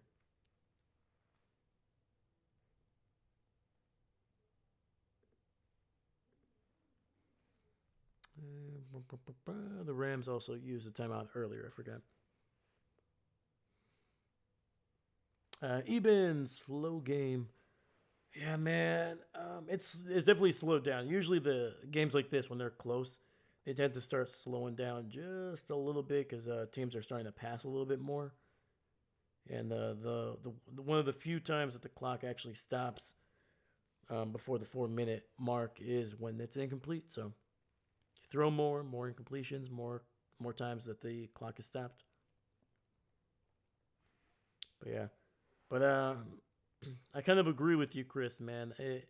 Again, I can understand going for it. You're down by 4. A field goal does not give you the lead, but it does make it more likely that if your defense can't stop the ball on the next drive defensively, a touchdown for Seattle, it would be 30-38. You're still within the possession. Worst case scenario.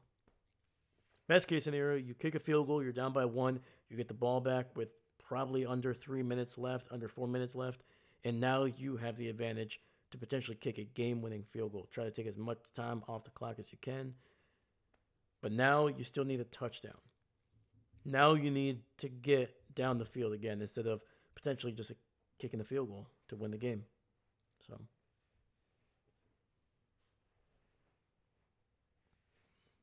here we go. 3rd and 8. Stop, punt, drive, touchdown, we win.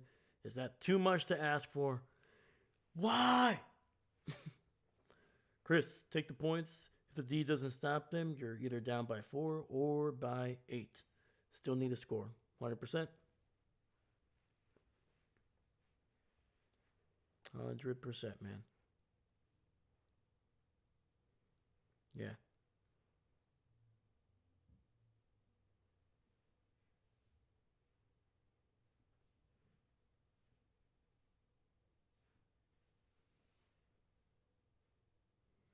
Yeah, like if there was, less than 2 minutes left, you had no timeouts, and you're down by 4.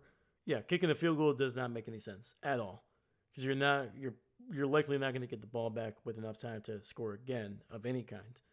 But almost 5 minutes, your defense has been pretty solid. You got all 3 of your timeouts. You got the 2-minute warning on top of that. Yeah. So. All right, man. 3rd and 8. Empty set here. Oh, now they got the running back on the left side. Rams with almost their entire defense within 4 yards. Darnold, time, throws, and it's going to be... I think it's going to be just short. They got it out to Cooper Kupp, and he's going to be about half a yard shy of the first.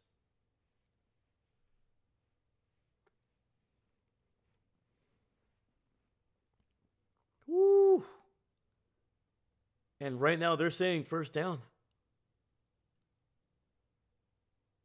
Let's see. I mean, it is close. I hate when they do this. Why are you giving us these shots, man? Give us the shot from the sidelines. Come on. Come on. That is a heck of a throw there by Sam Darnold, man. There it is. Let's see. Fully extends. I don't think he... Oh, well. Oh, man, it's close.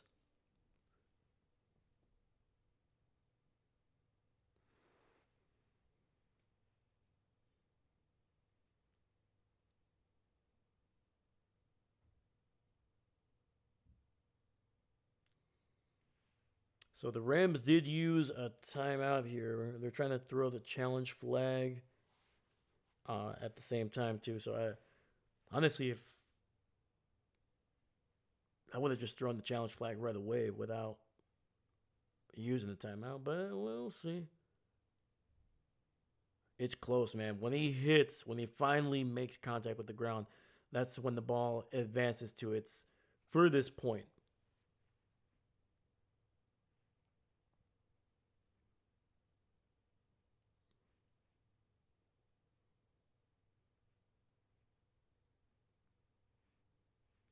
All right.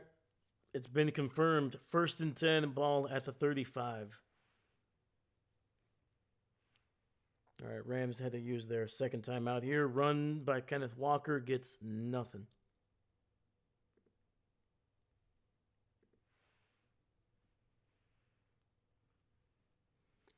And the Rams use their final timeout here, stopping the clock with about 3:05 left.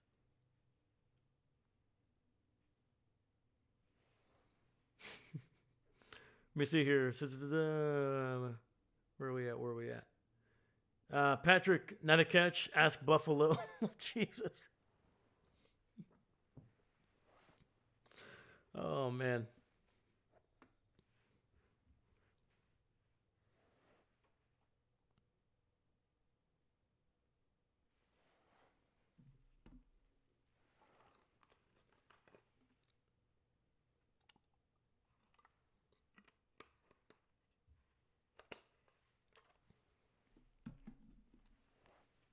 All right, 2nd and 10.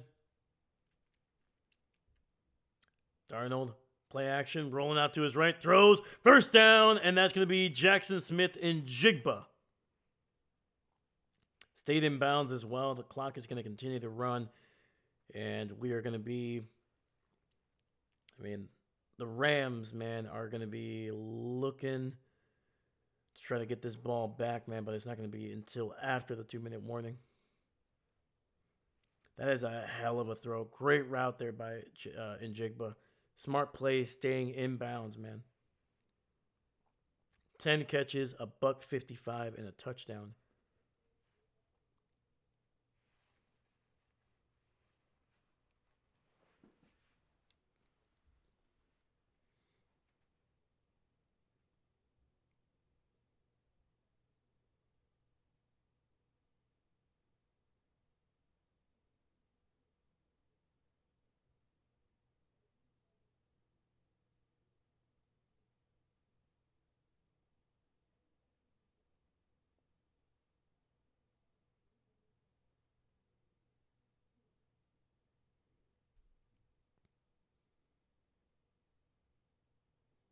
Oh, okay. So they're saying that Njigba did step out of bounds. Okay.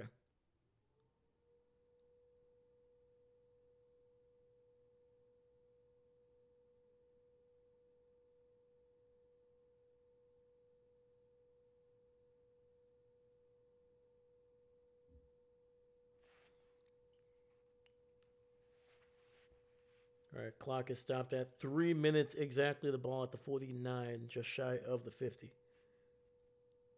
Darnold under center. And Kenneth Walker finding just a little bit of room, getting it on the other side of the 50 down to the 48 of the Rams.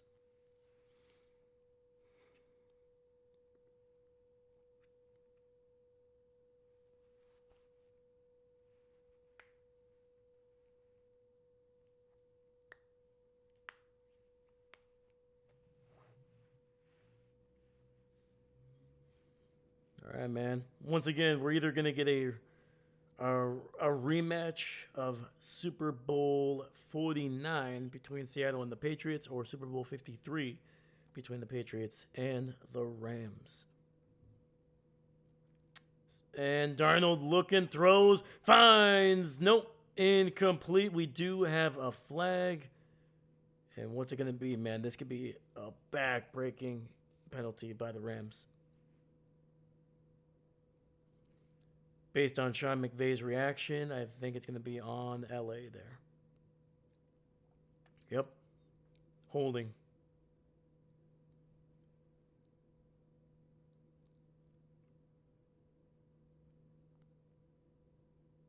And I believe that's a Kobe Durant there.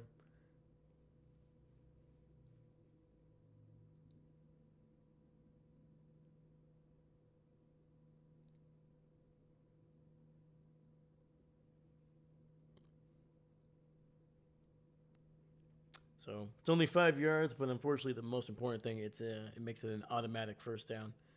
2:12 on the clock. Best case scenario, unless it's a turnover, the Rams will get the ball back with 20 to 30 seconds left. It's going to be a run, picks up 6 yards, and will get us to the 2-minute warning here.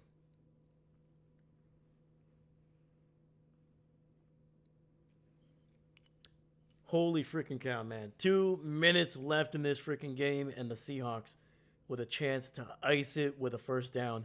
Rams cannot stop the clock anymore. They are out of timeouts. A first down here, and we can see Sam Darnold and this offense take a couple kneel downs to advance to the Super Bowl. Chris, Dave, Half, and Sully had their first presser for the Dolphins this week. Needless to say, I am pumped for the new era that's about to kick off.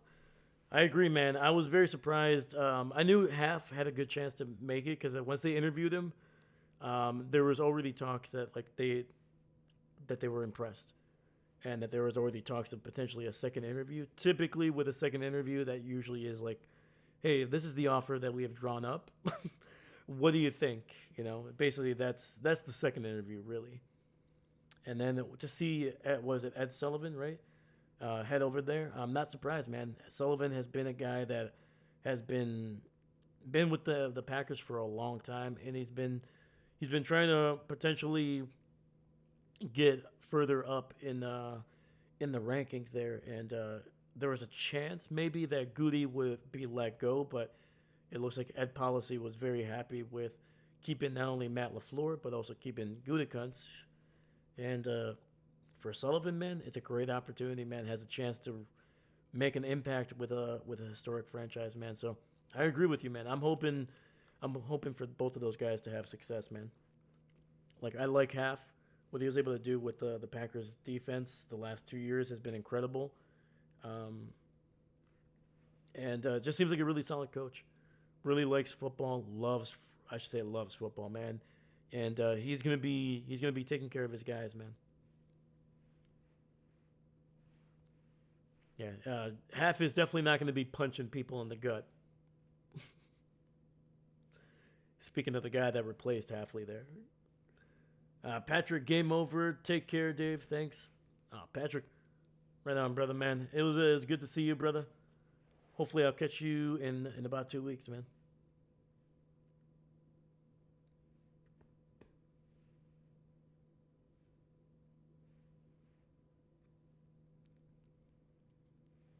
But Chris, can I ask, like, what was the thing that really impressed you about either half or both of those guys?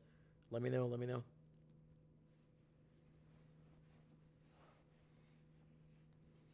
All right, man. 2 minute warning here. Ball right around the 37 yarder.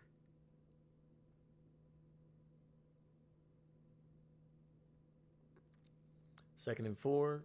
Looks like we got a three tight end set here. Seahawks. Handoff. Walker able to sidestep the first guy, but gets wrapped up in the backfield for a loss of 2.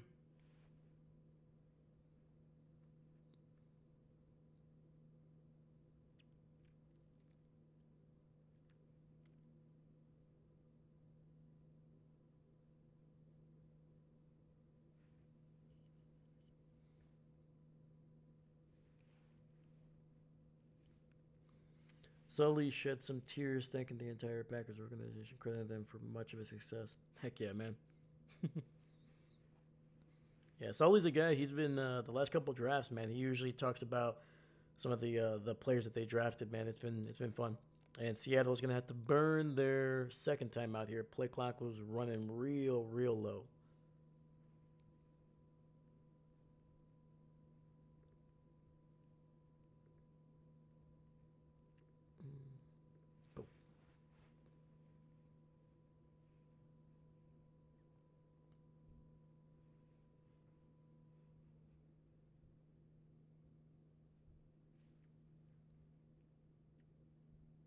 Seastrom, let's go, Darnold, man. Heck yeah. But yeah, man, Sullivan, he's been a guy that I've noticed the last couple of years, man. Like I'm not gonna lie, I'm not gonna pretend like I was doing some deep research on an executive for the Packers, but he's been a guy that I remember. I was like, who is this guy talking about? Like the later draft picks, like he's talking about the third, fourth, fifth rounders, and it was pretty cool, man. Yeah, 3rd and 7, ball at the 40. And Darnold with a keeper, and he's going to lose about 5 or 6 yards near the 45, man. Yeah, the Rams were like, all right, we know what's going to happen here.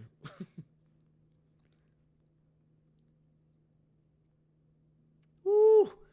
The big man, Foskey, number 55, just went. Actually, nobody blocked him. Nobody blocked him. Went straight to Sam Darnold and said, big man, hungry. And we're gonna get the. I'm assuming Seattle's gonna let this one go all the way down for a penalty. Try to eat up that final second. Oh no! Okay. Kick is away, and it'll be fair caught inside the 10. 25 seconds left, and we'll see what the Rams do. We'll see what the Rams can do. Once again, we've seen teams score a game-winning touchdown with, honestly, even less time. No timeouts left.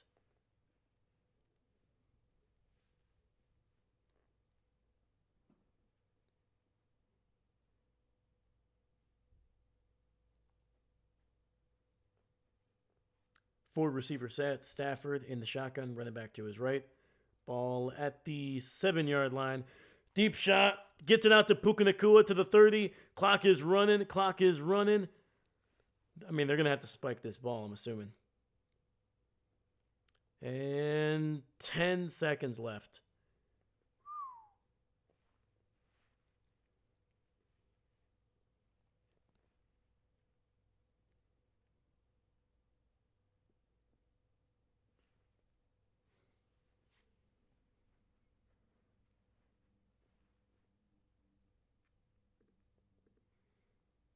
Ooh, baby. Come on, baby. All right, man. We got 12 people watching the final few seconds here, man. Thank you so much.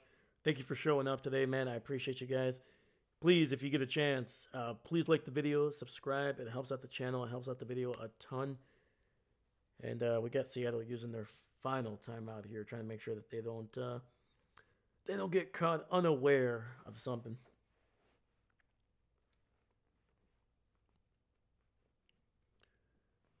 So yeah, man, if this is I mean, Stanford is not going to be able to throw the ball in the middle of the field again. They're not just not going to have enough time to snap the ball to spike it.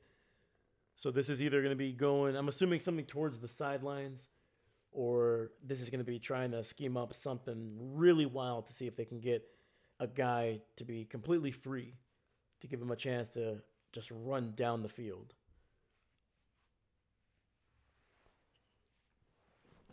All right. 2nd and 10. Stafford throws to the right, and it's going to be, I think it's going to be caught. Puka Nacua. The clock is running, and that's going to be the end of it. Seattle is headed to the Super Bowl, and we are going to get a rematch of Super Bowl 49, baby. 27-31. The Seahawks, the number 1 seed in the NFC, getting it done, man. Their 2 wins were against both of their division rivals, the 49ers and the Los Angeles Rams. And just literally like a foot too shy, man. If Puka Nacua was able to just stay on his feet just a little bit longer, maybe even lunge towards the sidelines, might have been able to get out of bounds with a couple seconds left to give the Rams a chance at a Hail Mary here, but was tackled inbounds. The clock kept running, and holy freaking cow, man. The Seahawks are back in the Super Bowl, man, with that dominant defense and a pretty good offense.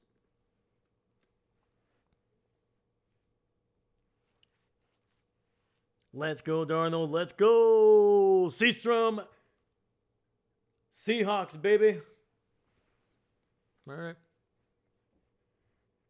All right. Not the team I was hoping to win, but I got my pick right. Oh, man. All right.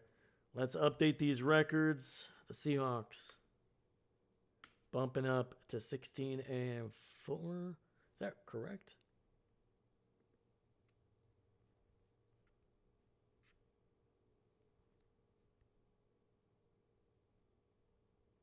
Oh, I had the wrong record up here, man. Unbelievable. Sorry about that. 16-3 was their record. And the Rams, man.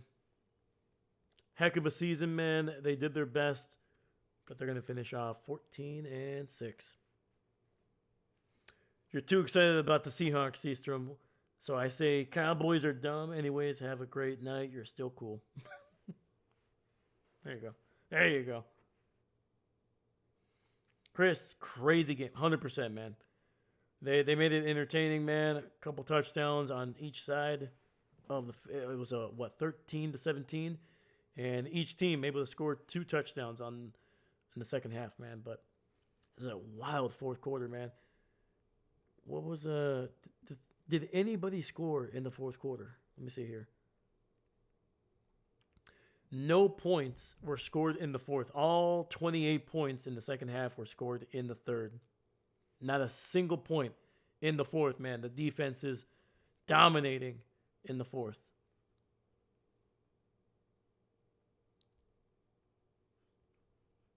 Woo!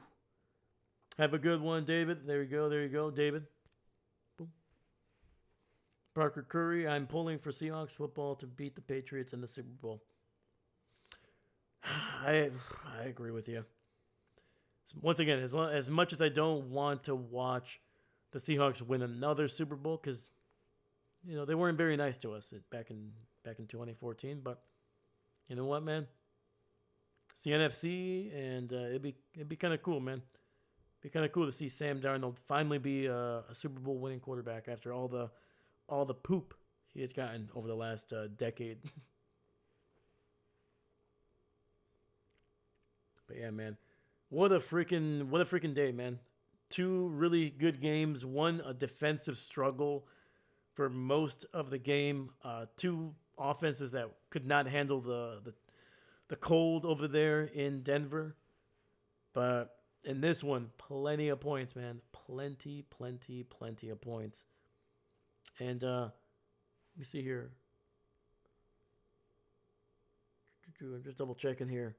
Your score was very close, man. You predicted Seahawks would win 28-24. The only difference was each team scored an extra 3 points, but it was a 4-point victory for Seattle, man. So your local, man, nearly spot on with his pick. Let's go. All right, baby. We got Seattle and the Patriots, man. So we got two solid defenses.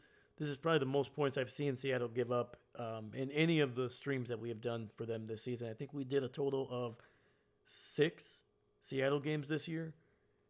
And, yeah, man, it was a wild freaking game. So, once again, guys, please leave a like, subscribe. Lets me know that you're liking this. And it's a great free way to support me, man. Thank you so much. Yeah. Holy cow. So 2 weeks, man. I'm going to try to have a video. We're actually going to try to do a hangout next week. I will leave a post for it. We're going to try to do just before the weekend. Might be Thursday, might be Friday. We'll check it out. But yeah, we're going to try to do a live stream. We could just hang out. We can talk football. We can talk about the Super Bowl matchup. We can talk about potential other head coaching hirings and things like that. And yeah, man, just kind of hang out. And then I'll try to have a video out for you guys as well. Try to get something where I'm editing a video. That's way it's anywhere between 8 to 12 minutes. I'm gonna try to have that out to you as well, since there's not gonna be a game next week. And then I'll catch you guys for the Super Bowl, man. Super Bowl in 2 weeks.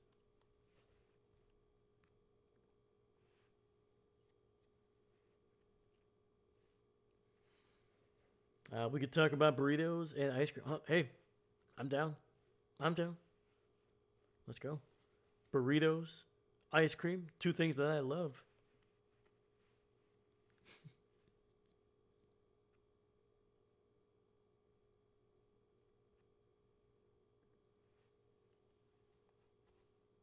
But yeah, man, absolutely freaking wild day, man. Thank you so much, man. Thank you. Shout out to Chris. Lasso. Shout out to Sistro. Shout out to David Stegosaurus. Always popping in here, man. I appreciate you. Parker Curry. Patrick Peterson. Or Puka Peterson, as you want to maybe like to be called. I don't know. Eben. What's going on, brother? You were in here for a little bit, man. I appreciate you. And we even had Dorian Sorensen, man, popping in here for a bit, man. I appreciate you. Give a couple shout outs, man, because may not see some of you guys for about 2 weeks, man. So, Mr. Jeffries popping in here for a bit. I like it. Your local, what's going on? Dahlia, shout out to you. And I'm trying to think here. Football Kid was in here as well, man. Let's go. But yeah, man, think that is it. Stephen Wimberly popping in here for a bit. I appreciate you. Thank you. And then we had a J559 in here as well. So let's go. Yeah, man. Thank you so much, man. Thank you to the regulars that are always popping in here, man, supporting the channel, supporting me, man. Thank you so freaking much, man. Like I said, man, it means a ton for me. I love doing this, man. It's one of my favorite things to do. Uh, Literally, I'm doing my dream job, man. I'm doing my freaking dream job right now. Am I? And now in 2 weeks, man, I'll be calling my second Super Bowl ever, man. Never thought in my life that I would be able to be doing play-by-play commentary for a Super Bowl. I was dreamed about that when I was in high school, into college, doing that stuff, man. In college, I was able to call, luckily, some football games for my college, man, and it was one of the best things I could do.